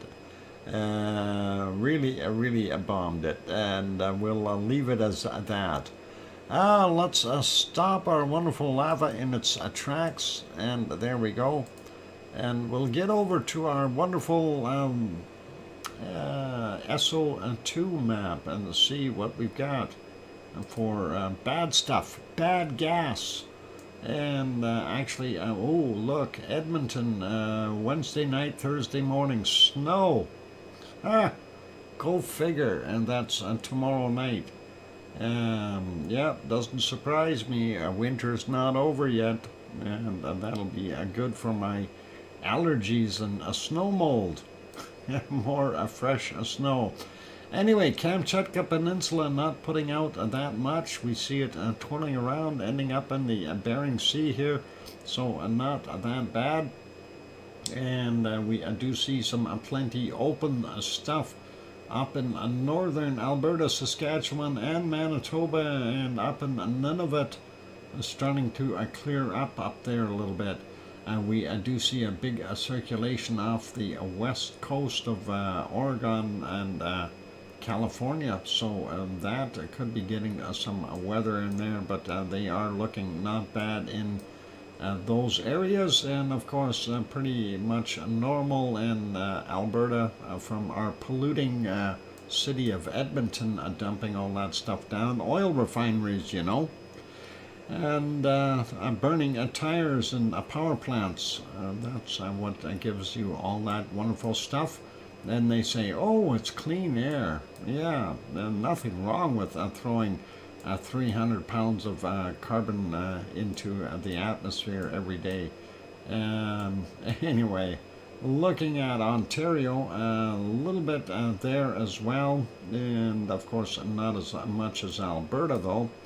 And getting out to Labrador looks absolutely clean, and so does Newfoundland and portions of Nova Scotia and PEI looking pretty darn good. Western United States, not bad at all for the most part. The eastern portions we do see buildups of SO2 all over the place, but not that bad. We got to remember it's quite a populated country, so you're going to see that. And the stuff coming off of Popocatepetl in Mexico City, we see it pluming out into the Pacific, and then trying to get back and make a run for it across the Gulf of Mexico, ending up in Florida and down in Cuba. Most of the stuff from Central America kind of heading up towards Mexico, and looking at what's happening here in Colombia, kind of dissipating throughout the area. And still a very, very heavy plumage coming into the area here of southern Peru, and possibly coming from northern Chile. Not sure exactly who the culprit is, but I can tell you it is not Sabancaya volcano producing all of that SO2. And of course, the normal stuff going across Argentina, and nothing really special from the rest of Brazil. They're pretty good there. Looking pretty good here. We do see a circulation, meaning they've probably got a bunch of rain there in New Zealand, and that is cleaning up some of that air. Very little from the refineries there near Melbourne, nothing in Tasmania. Levels down here. There might be some rain in this area as well. Levels from the coking plants down as well. And going over and having a look there at Tofua, still producing a bunch of SO2, and that could still be other volcanoes involved like Hunga Tunga Hunga Ha'apai. But you never know. And anyway, Yasur, not too bad, but looks like Gawa and his friend. What's Gawa's friend's name? Aoba. What? Yeah, never mind. What's Aoba called? I got it. Never mind. Normal stuff there in Papua New Guinea. Luolatok still throwing out his stuff. And then, of course, down here, that would be from Semeru. And, of course, this in the middle here would be from Merapi, because it likes to make us happy. Jakarta producing a fair amount of SO2, as well as our wonderful Krakatau, which is right in here, and the Sunda Strait. And that's what we've got going on here. But you can see most of it is from Jakarta. And of course, we go up here. Currency and Merapi are working together to do their thing. Cinnabung still working away. Ibu and Dakono a little easier today. Not so much coming from Mayon and Bulusan. We do still see a fair plume generated from Taal, but then again, we also have a lot of city pollution from Manila and the rest of the population there. Looks like pretty normal for Taiwan. China is putting out a lot of SO2 right now, and that is also getting into North Korea, South Korea, into the Yellow Sea. Looks pretty red right now, and of course the East China Sea looks fairly red as well. We are seeing higher levels here from our wonderful Suwanoshi-jima, as well as Sakura-jima. Very, very high levels from that area. Aso is here, and Aso has a little bit of a higher level too. I'm not sure if most of that might be drifting up though from Sakura-jima. Don't know yet. And of course, when we look over here, we do see Tokyo's creating a fair amount, but we also have SO2 coming out of this area, and that is that Asama-san doing its thing as well. And there we go. And that looks a little different once it's zoomed in. Looks like the Kamchatka Peninsula it does produce a little bit more than what we've seen on the pulled out shot, and that is likely coming from Bezimiani and Shivelish combined, I would think. And India pretty rough as normal, and nothing in Sri Lanka. South Africa still smelting the gold and making that happen, and Goma 1 and Goma 2 producing a fair amount today, and of course that's Niraganga, and what is the other one? It's Nai something or other. I can't remember what that one is. You have more snow than we do, Antok. Yeah, thanks, Kananaskis country.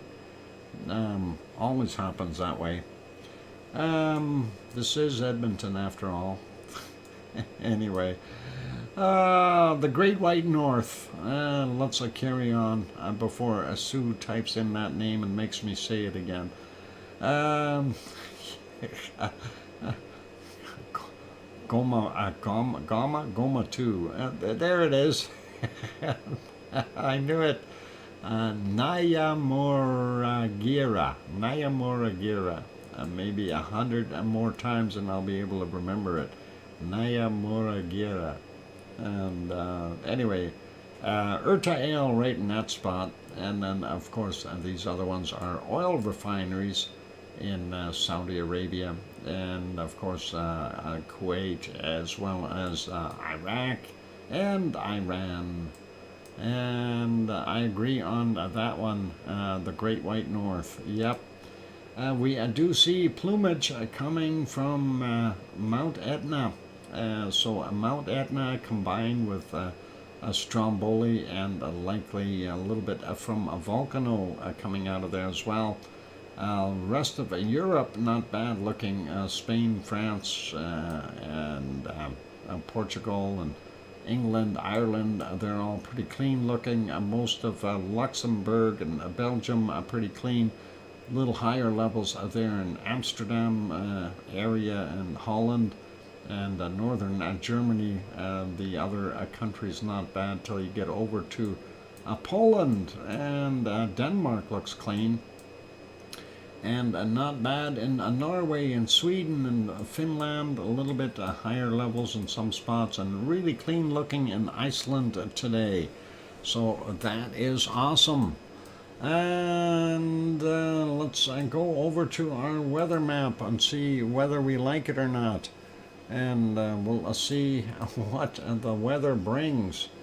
And let's start out here in Alaska.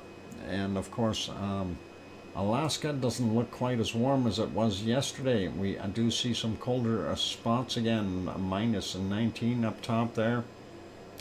They've got a high sitting in there, so that'll keep it cool for a while. The coastal areas all looking not bad temperature-wise. And it looks like they got warmer temperatures there than we do here in Edmonton. From the looks of things in Northwest Territories and the Yukon and some places. But once you get back over to Nunavut, you want none of it. And big high sitting in the middle of British Columbia, keeping it warm. Looks like about 11 or 12 degrees in Vancouver today. And possibly about 11 or so over there on the Rock for our wonderful C&D boy.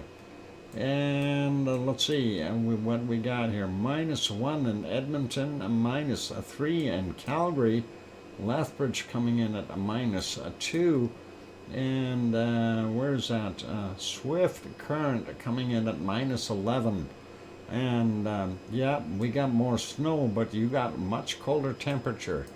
Winterpeg coming in at -13, 14, and Judy M has got anywhere from about -15 to -18 degrees.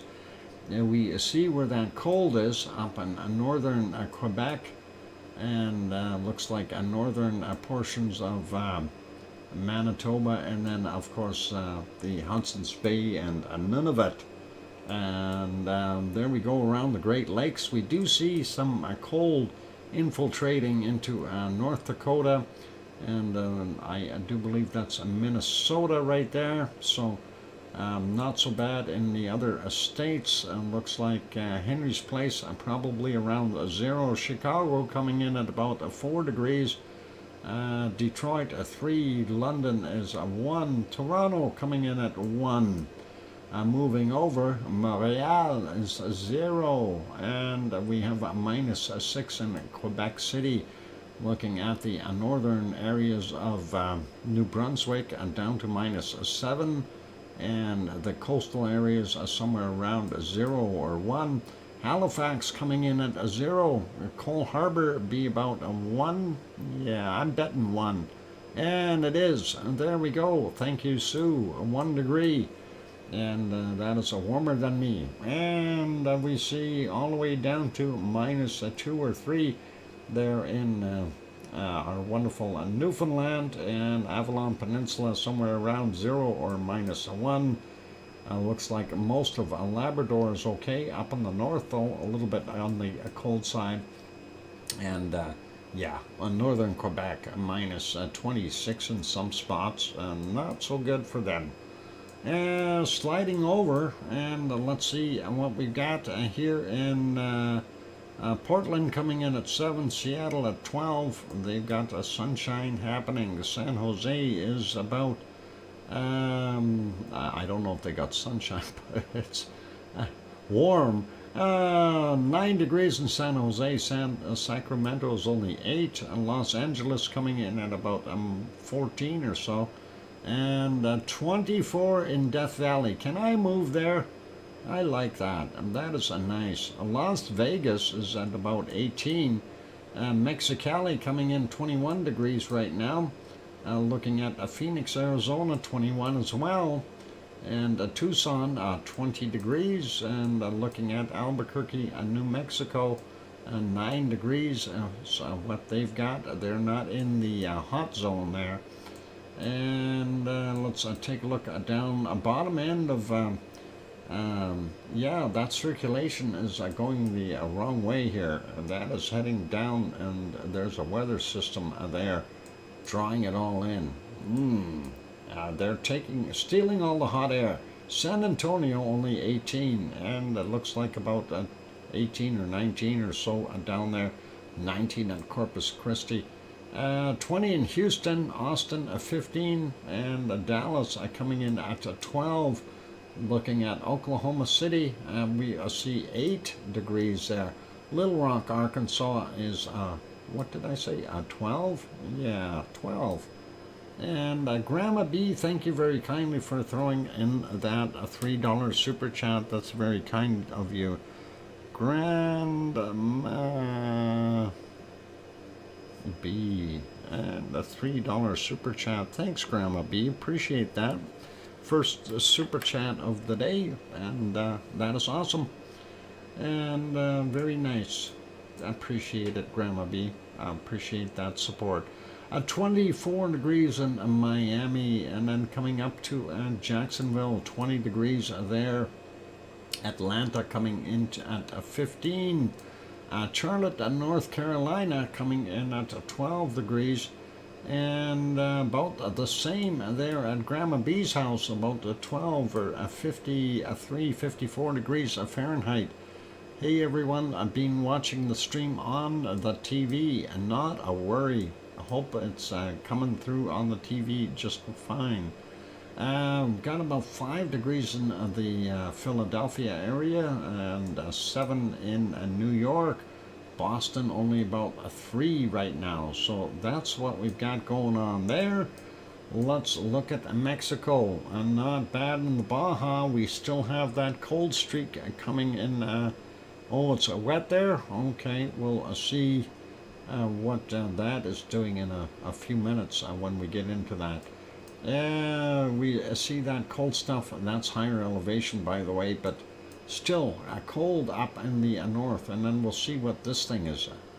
Mexico City, 17 degrees right now. Acapulco coming in at Acapulco. There we go, 27 degrees. Mazatlan was only 22.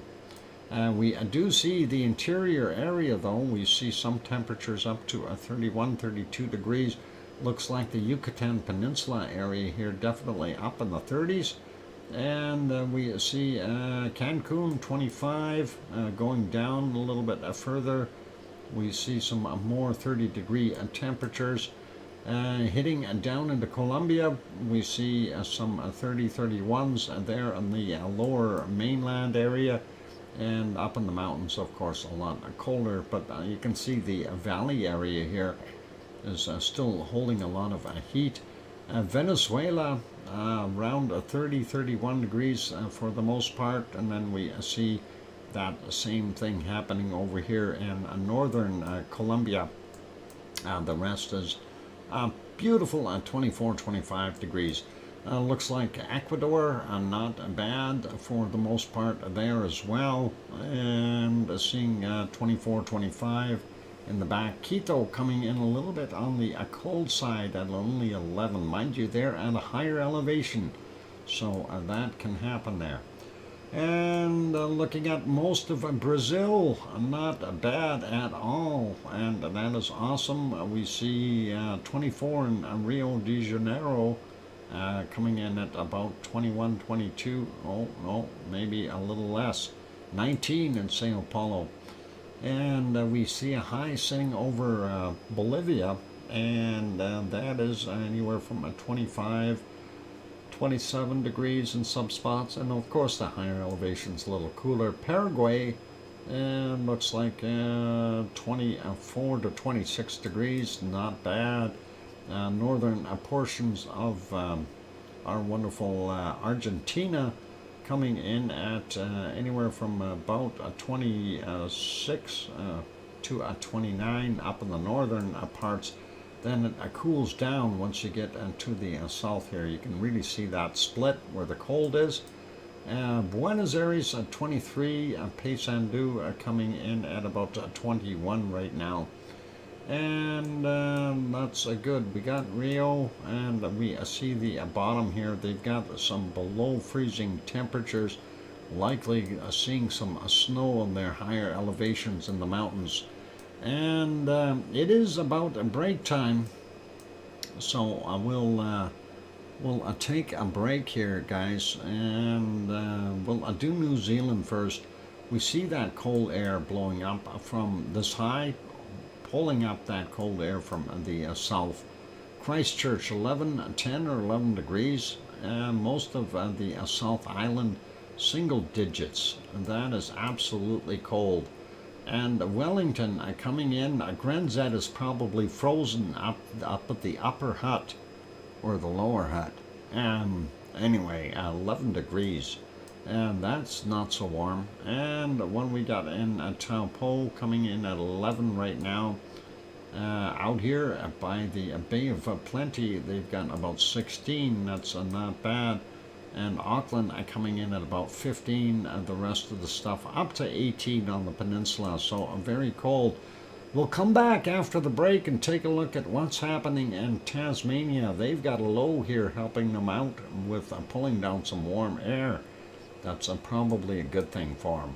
And then we'll see the 35, 36 degree temperatures in northern Australia.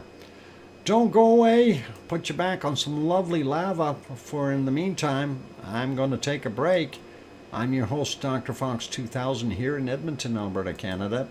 If you haven't hit that like button yet, please do consider it. I see we are at 97 likes. Of course, our target is to get over that 100 mark, so if anyone hasn't given it a bump yet, please consider giving a quick like there. Also, if you have not yet subscribed to the channel, consider subscribing if you haven't done that. Don't forget to hit the bell notification. On that friendly note, I'll be back in 5 or 6 or 7 minutes. Don't go away. Smile. Play nice in the lava.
go. The microphone is on, and I did have my drink of Pepsi before I turned that mic on. And now I'm talking and getting it down the wrong pipe. Way to go! Thank you for the welcome back from Sue Hayes. Thank you. And let's get on to our... you know what? I did it again. I jumped over top of that volcano report. Let's finish off the weather temperature stuff, and actually maybe we'll do the volcano stuff first, the volcano report. Before I forget that, I keep forgetting to reopen it for myself, and because it's on different screens. So let's give that a quick whiz here, and then we'll get back at the rest of the temperatures. Thank you, Cananaskis Country, and I hear you, DrFox2000. Anyway, so late Monday's volcano activity, we had 6 of them, and that was Semeru, East Java, a volcanic ash 2 of 14,000 feet of 4,300 meters, reported at 1900. And what? Ulawun,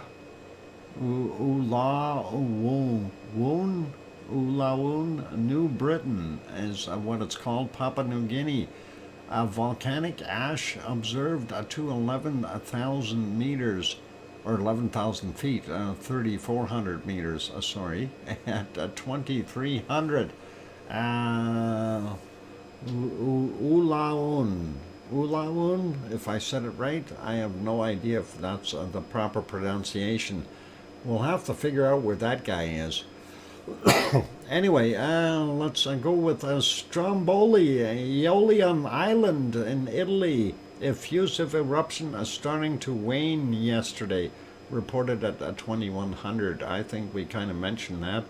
Sangay in Ecuador, new volcanic ash emissions to 21,000 feet and 6,400 meters, reported at 2145. Lesser Sunda Island in Indonesia. There we go. Yeah, we'll see what we can do to find that one, Sue. Ulawan,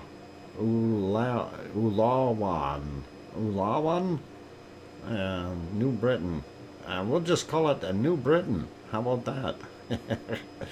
Anyway, Luolatok observed to volcanic ash observed to 6,000 feet, 1,800 meters, and that was at 2,200 was the time. And then Suwanosejima and erupted to 6,000 feet, 1,800 meters, reported at 2,300. Hence all that extra SO2 we see. And Tuesday, volcanic activity, 12 volcanoes. Semeru, East Java, a volcanic ash to 14,000 feet, 4,300 meters, reported at 1:15 a.m. Krakatau, Sunda Strait in Indonesia, volcanic ash to 7,000 feet or 2,100 meters, reported at 1:15, and again at to 5,000 feet or 1,500 meters at 8:45. We already looked at that report as well, so cool.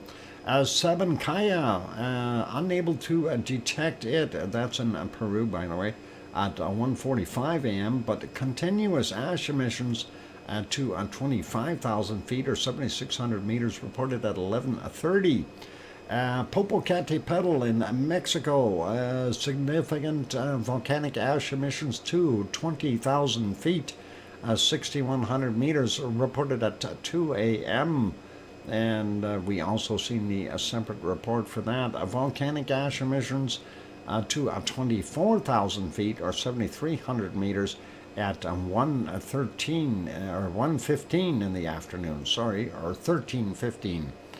Cotopaxi in Ecuador, new volcanic ash emissions to 21,000 feet, 4,600 meters at 4:15 a.m.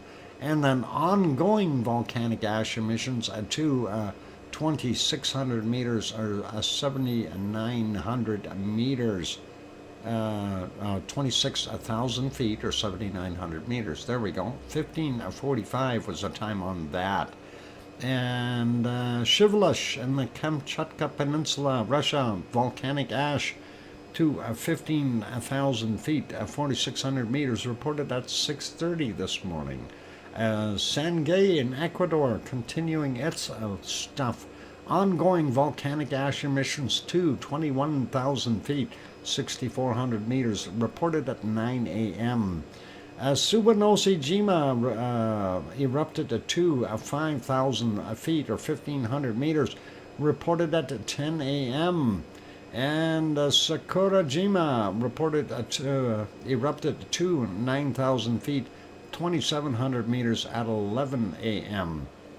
And let's see, what else we got? Villarrica in central Chile. See the separate report. Did we do Villarrica? I thought we did. I'm going to have to double check. We got two things to check there, so we want to find out where that new volcano is and make sure we got Villarrica. Nevado del Ruiz in Colombia, new volcanic ash observed on the webcam to 24,000 feet, 7,300 meters, reported at 12 noon. And Merapi in Java, Central Java, Indonesia. Separate report at 12:13 was the time on that one. That one we know about. So let's take a look, though. Here I want to pause this wonderful lava flow, and we'll just hit that button.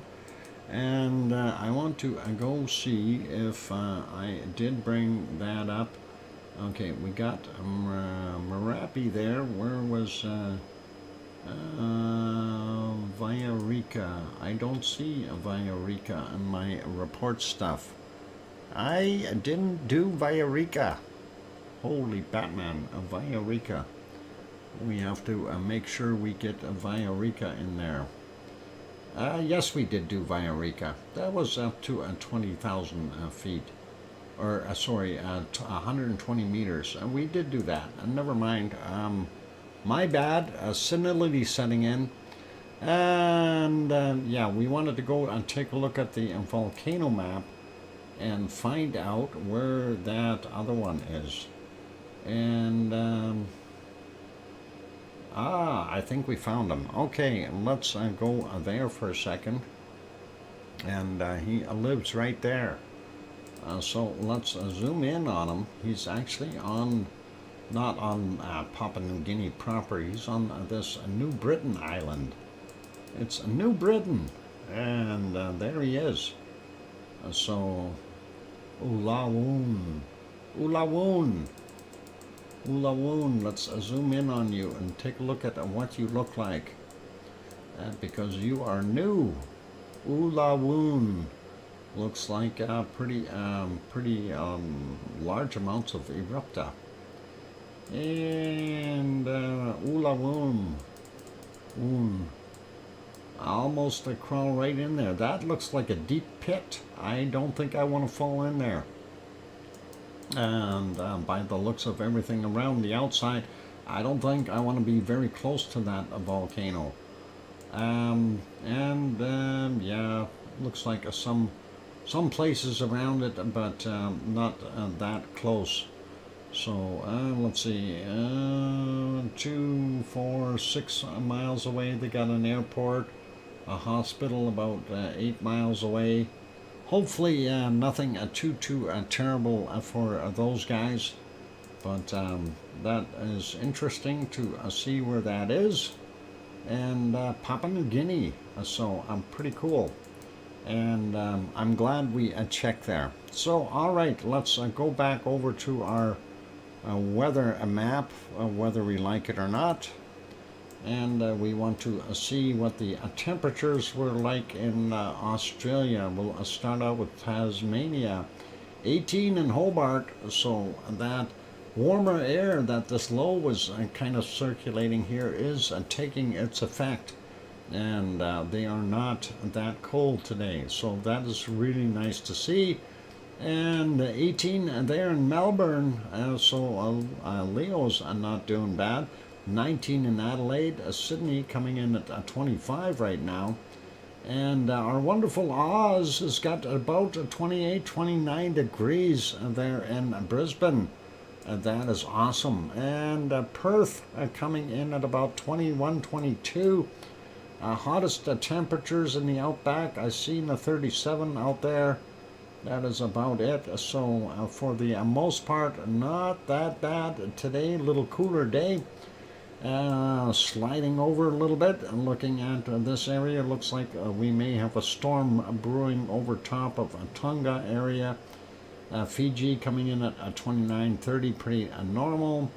Looks like 26 to about 29 in New Caledonia, and about 27 to 30, or 27 to 29 there in Vanuatu. Pretty normal.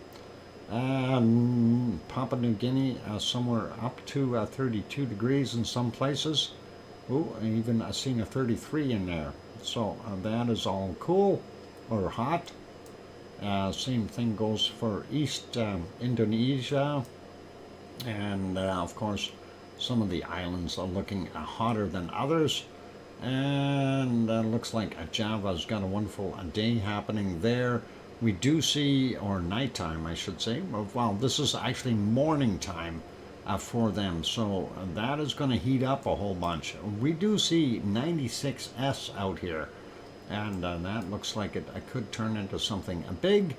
And Sumatra doing all right, about the same as usual. And we see about 30, 31 degrees in Bangkok. And a little bit warmer there in Manila at about 32 degrees. Very humid though, for the most part, and looks like this time around Taiwan is a little bit warmer, and coming in at 26 down on the south end. And looking at what we've got here, Kagoshima only a 17, and that's not that bad, all things considered. Looks like not bad for the most part. We do see some colder areas in the higher elevations though, so that's okay. Tokyo 14 degrees, and Sapporo coming in at a 9. Looks like most of that heat is pushing the cold out of the Sea of Japan, so that's all right. And Kamchatka Peninsula, we see some single digits numbers, some stuff a little bit on the colder side, but warming up for the most part, so they are getting warmer. And do we need to check Sri Lanka? No, that's pretty normal there. 18 in Delhi right now.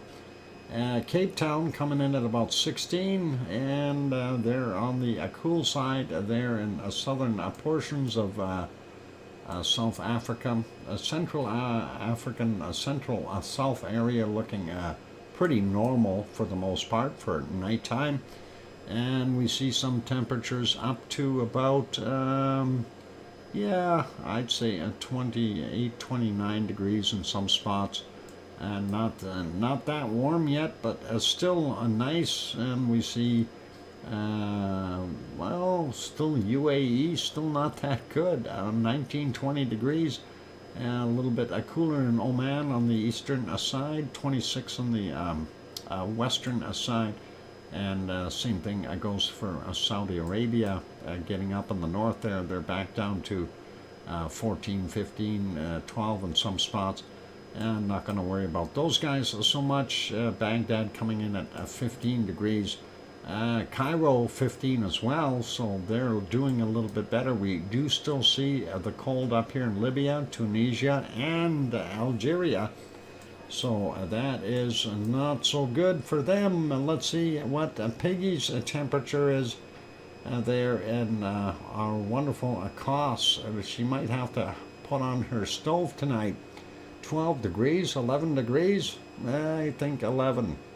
And partly cloudy, winds blowing, and 30-mile-an-hour winds from the northwest. That's why all the wind is taking that warmth out, and that's on the cold air blowing in from up north there. So not good, not good. And Randanzo, oh my, 1 or 2 degrees there. More snow for Etna, maybe. Looks like it's a lot warmer in the water. Maybe I get a houseboat.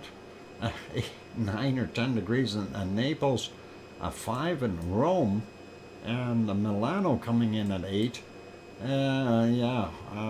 Single digits for that place. Hang on.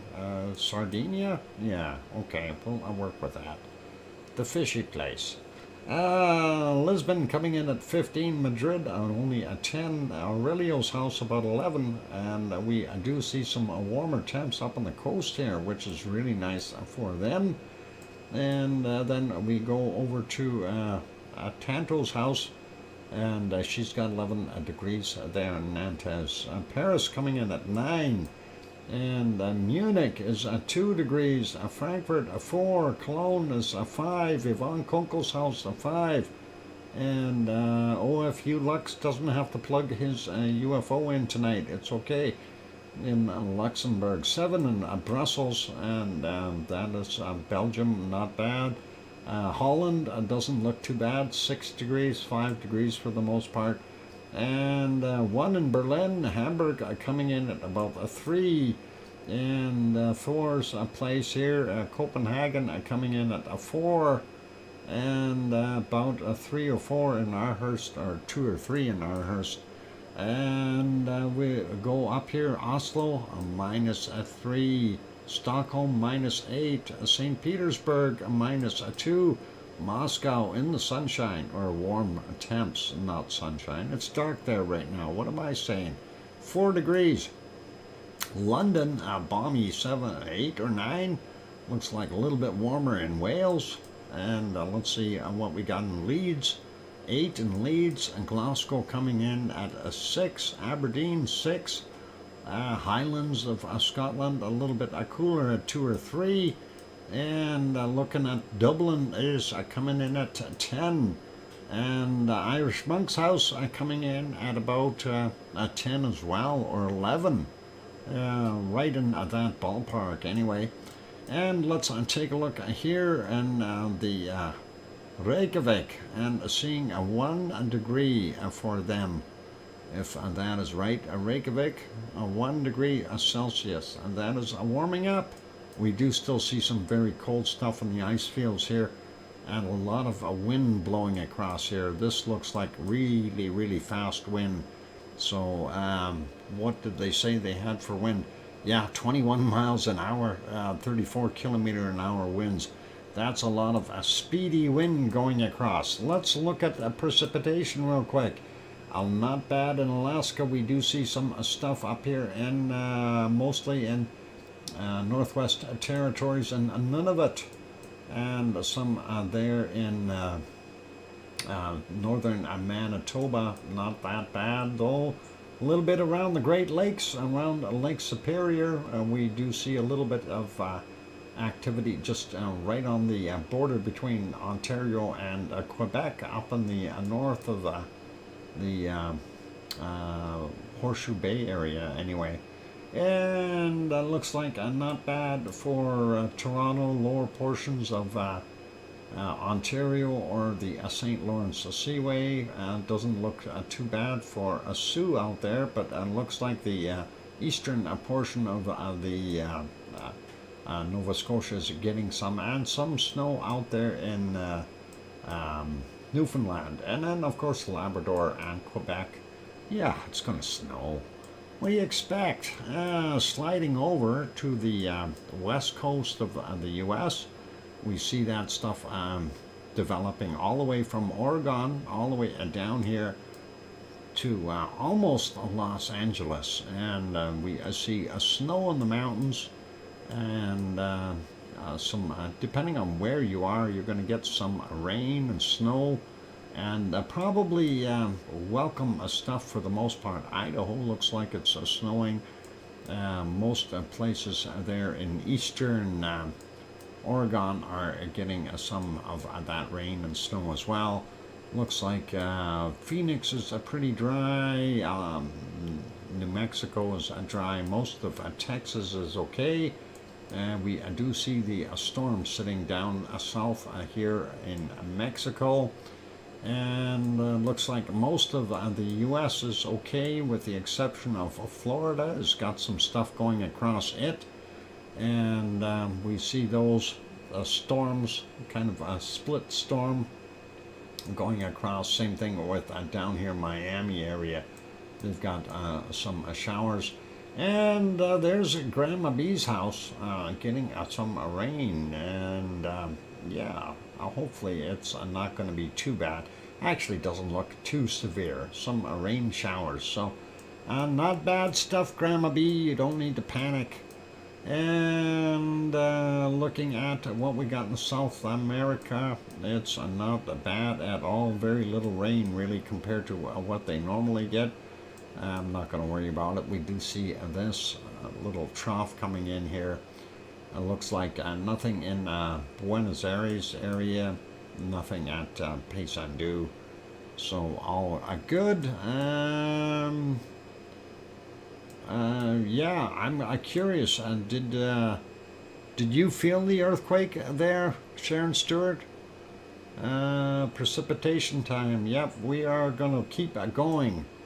And we'll continue on with the rest of the show to wrap it up.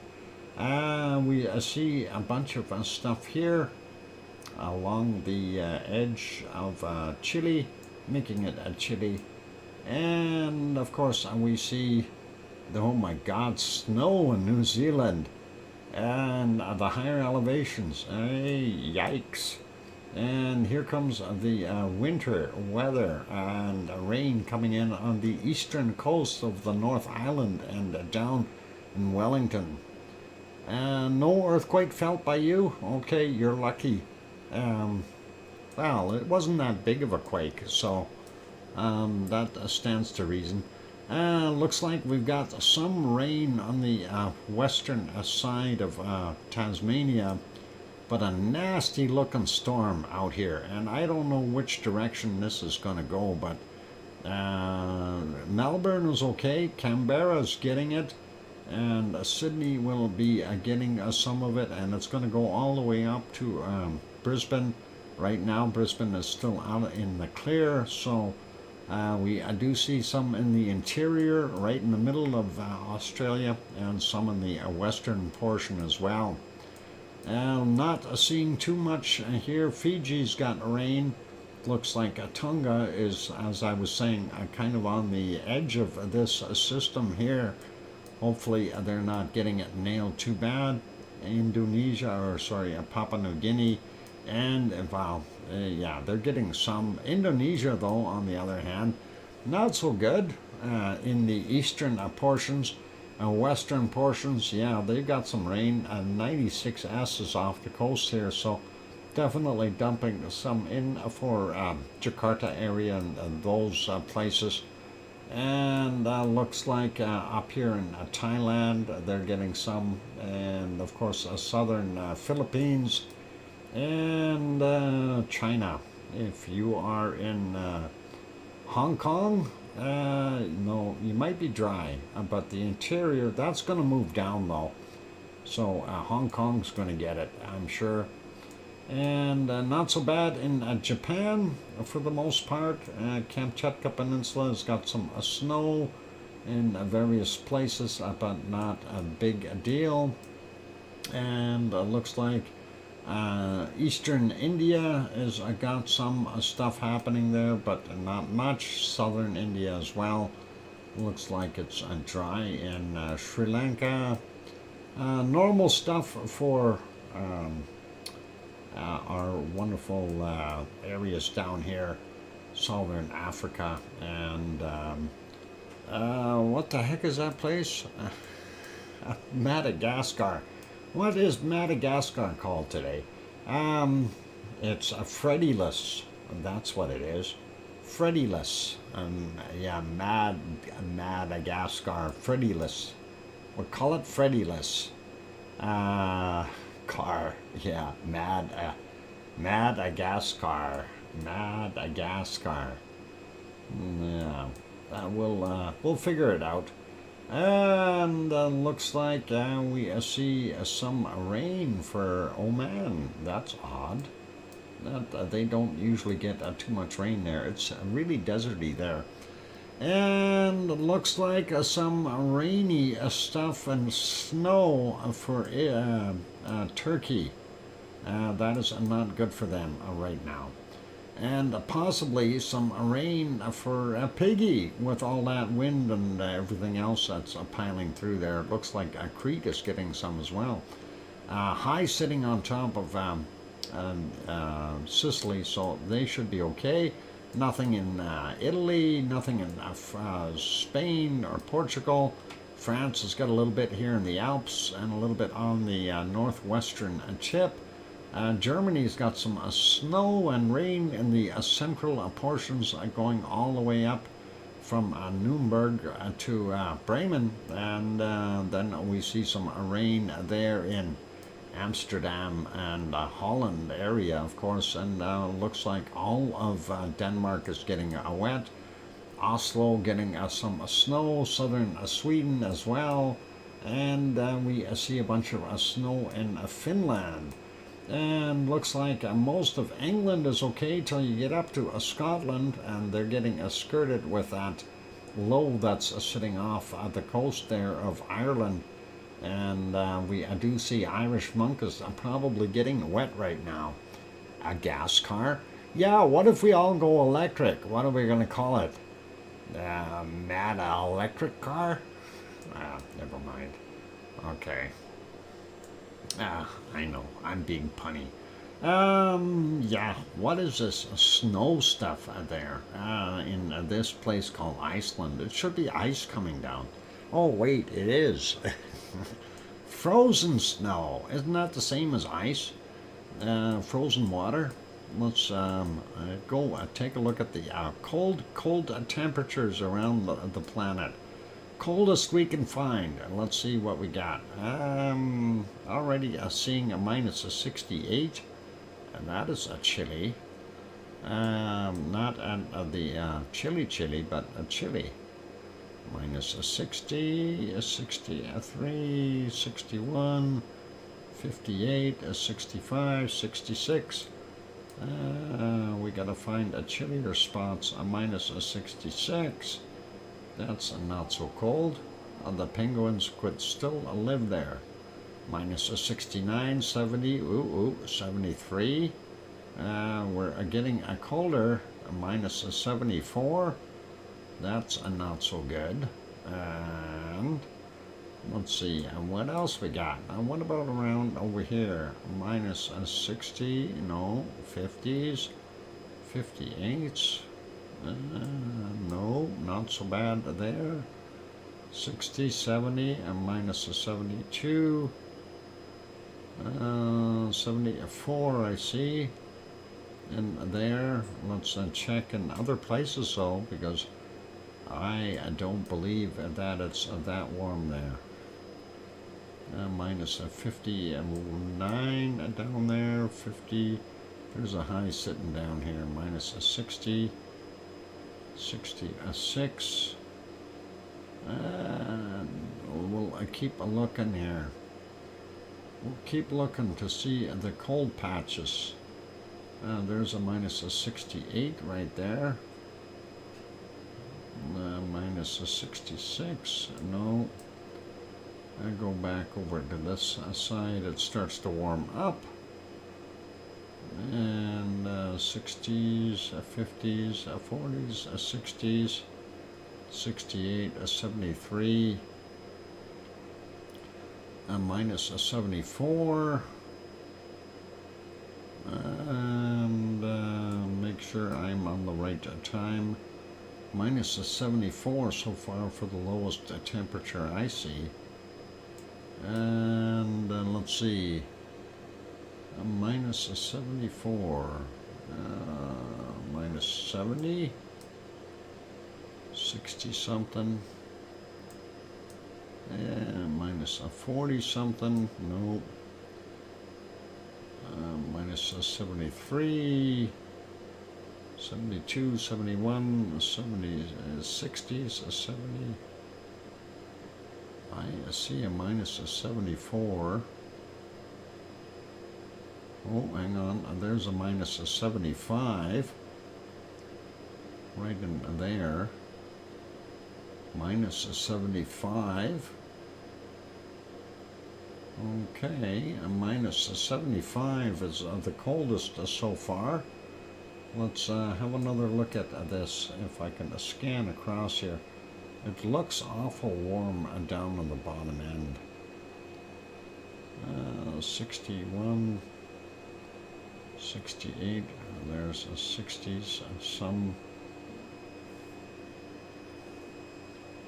minus a 75 we got.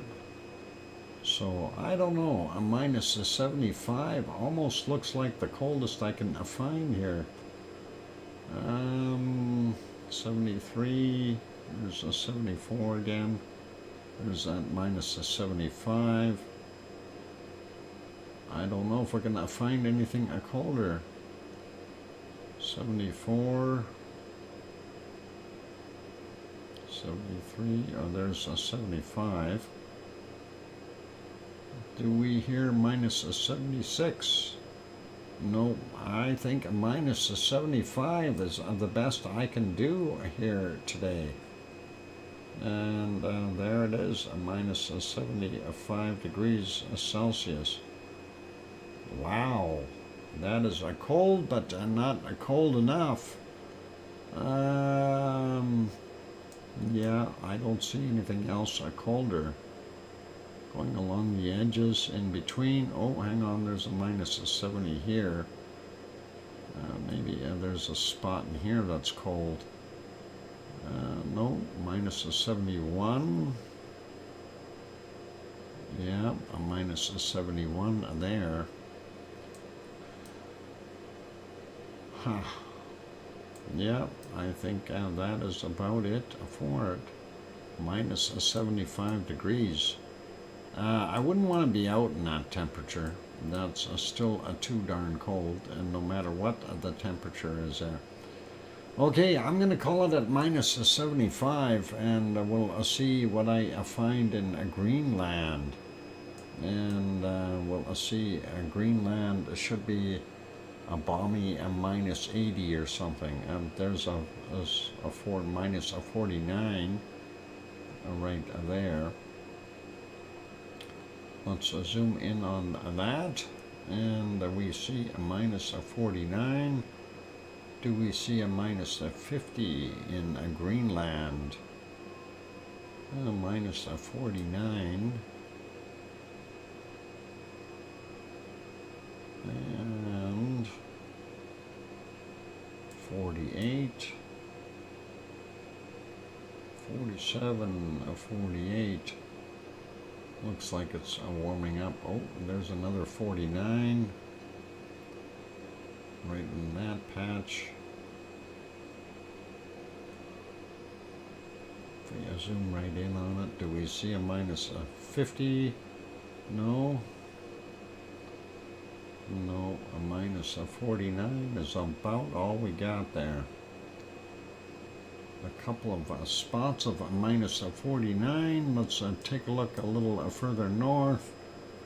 It starts to warm up real quick. Not really quick, but it starts to warm up. I'm going with a minus a 49 for Greenland.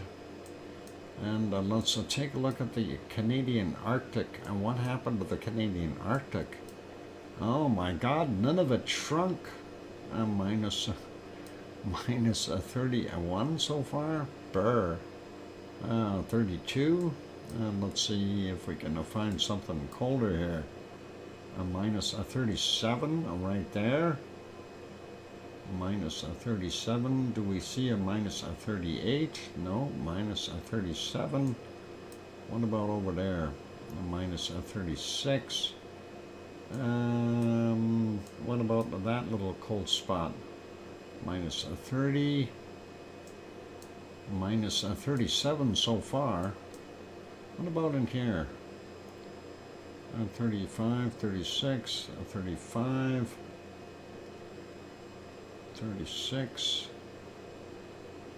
Oh boy.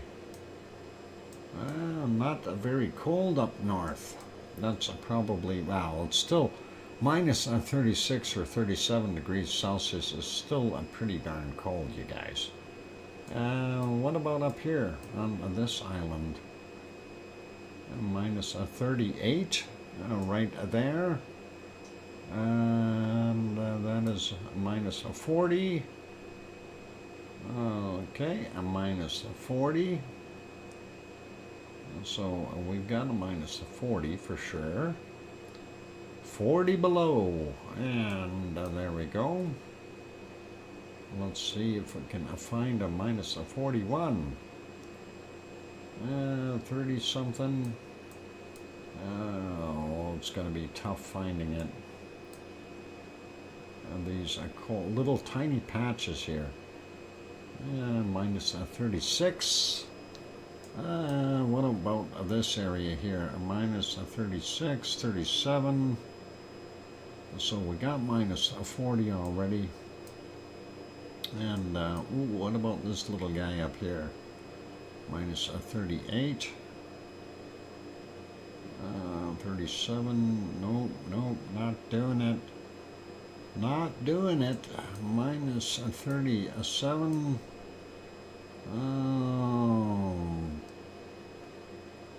We got minus 40, so where is the cold stuff? It's got to be here somewhere at minus 40 right there. So, alright. Uh-oh, did I see a minus 41 or minus? Yeah, I see a minus 41 right there. And that is okay, a minus 41. Do we see a minus 42? No. Minus 41. So far, let's see if we can find anything else. Did I miss any spots? No. This is all warmed up. All warmed up. And I think I'm going to have to go with that minus 41 for the Canadian Arctic. Unless there's, oh, what about up here? Minus 38, 36, 37, 38. Nope, not gonna do it. Right in here, 36. Nope, not gonna do it. Okay, I got a minus 41 for the Canadian North. And we'll go over to Siberia and see what we've got there. And let's see, that too is looking like it thawed out. Siberia is thawed out. And, whoa, minus 32? Oh no. Minus 34. 34. Minus 34, 33, no, 34 is our low so far. Let's see if we can find colder places. Minus 34. What about this area here? Minus 34. And what do we got? Minus 34. 34. 33, no. Oh, here's a cold spot. Minus 36. Right, minus 36. So we got a minus 36 so far. And we're counting. Let's see if we can find a minus 37 somewhere. Minus 36. Let's take a look up here. These islands, no, they look tropical. Pink is a tropical color, isn't it? What about these little islands of coldness in here? Minus 36 so far. We get a need some minus 37 or colder. And 33, 34. Nope, that ain't gonna work. 33, 35 there. And I'm definitely not seeing anything colder. Oh, wow, that is not good. And 33. It's not good hunting today. No, a minus 34. We have a minus 36 there. And not seeing anything colder. What about over there? No, it gets warmer there again. All right, a minus 36 is about the best I can do here. So I'm going to call it a minus 36 for there. And I can't see anything colder. And I'm sure I've been whooped big time. Bunny eating now. Yep, we see a bunny eating, and definitely. Yep, that's where we're at. A minus 36, and I'm sure that Sue whooped me royally. Minus 78. Wow, she gave me a 3rd degree beating in there in Antarctica. We tied in Greenland, tied in the Arctic, and she gave me a 1st degree beating in. Oh boy, I really feel beat up now. Oh wow, Sue, good hunting, and I am not sure where you found those temps, but awesome and very cool. Get it? It's very, very cool. Oh, I know, that's a punny. All good. I've been beat, and well, I'll leave it as that. Thank you, everyone, for being here in the stream today, and really I did enjoy it. That's all good. I see we got to 102 likes on my screen. All good there. And why is my lava frozen? My lava froze. I didn't freeze it. Lava go. Oh, there we go. There we go. That's better. Maybe it was at minus 78 degrees Sue had there that froze it. And could have been. That was just too cold. All right. Took me hours and hours to find those attempts. That's what it is, Sue. It's the time. And congratulations on finding them, and all good. Before we depart, I just want to have a quick peek here. We do see a little bit of activity coming out of our wonderful Sakurajima is having a little bit of a plume there, just so everyone is aware of that. And I'm kind of going through stuff here, trying to wrap things up. And let's see, did I see anything else anywhere else?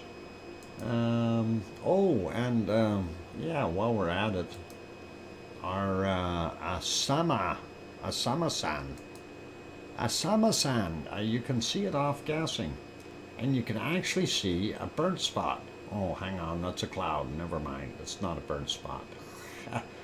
Asama-san, but it is smoking pretty good from right there in the middle. So that is Asama-san. And no, that's not lava or anything. That's a cloud, a reflection, or a shadow. So pretty cool to see Asana-san doing its thing, and that is pretty awesome. So, all right, let's wrap up the stream, and we'll put you back on the lovely lava, and we'll leave it as that for right now. And bon voyage, and doing the airdrop. Awesome, Sue. And thank you everyone for being here today. I do appreciate it. I'm just looking around to see if anything else has changed before we wrap things up, and kind of resetting some of the stuff so we don't have any issues later on. And going to refresh my charts here. And we are still seeing an upward trend on Eruption, which is, or is it? Yeah, it looks, well, maybe steady now. Eruption, kind of holding in there. So maybe we'll get something happening there after all. We'll see. Anyway, I'm gonna wrap it up, you guys. So thanks everyone for being here today. A big thank you to our wonderful Sharon Stewart for gifting the memberships, and that was a 10 pack, I do believe. And also a big thank you to Grandma B for her $3 super chat. That's awesome, and all does help out. So thank you kindly for the wonderful support. And thanks everyone for being here, the entire Lava family, and glad that everyone was here. Thank you, Sue, for sending in the reports and all that good stuff. So that really does help out. Also, big thank you to all the moderators: Arizona Snowman, Piggy, C&D Boy, Gary 24/7 Live, AZ Skies, as well as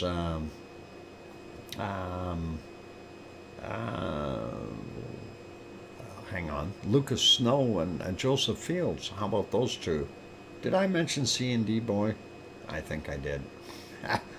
Anyway, good to have all the moderators in. Thanks, guys, and appreciate your hard work.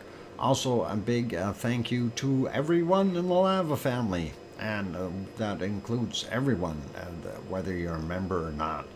So thanks everyone for being here, and all cool. And yeah, for the USGS, if you want to take a look at that, that is easy to get to, and we can do it this way. Copy, and I actually have a USGS there in my description, is where the USGS map is located, and you can look at that. But you can also go use that link I just dropped. EMEQ is the other one. They do have the quakes on there as well. So either or, the USGS one, though, I set mine up and use it the way it is, and I find it pretty good. A little slow sometimes on some of the earthquakes that are reported in the other sites, so just be aware of that one if you are using the USGS. They're great for the US continental stuff, but and for the Pacific Rim, but not so great for over in Europe and Turkey and those places. So just be aware of that. Other than that, it's all good. So thanks everyone for being here today, and time for me to wrap up and get some dinner. So be good, be kind, and take care of yourselves. And please, most of all, what I always tell everyone, and you know, it really is important, because sometimes you see some things like what happened yesterday, and that could end things. And you know, we don't want to see anything like that again for Nashville. But I did see the videos of the cams that the police officers were wearing today or yesterday, and the video. So I thought that was pretty scary. Anyway, you know, I always say it for a reason. Please, please tell your loved ones that you love them tonight, for tomorrow is never promised. I'm your host, DrFox2000. Good night, everyone. Take care of yourselves, and we'll see you all tomorrow. Oink, oink.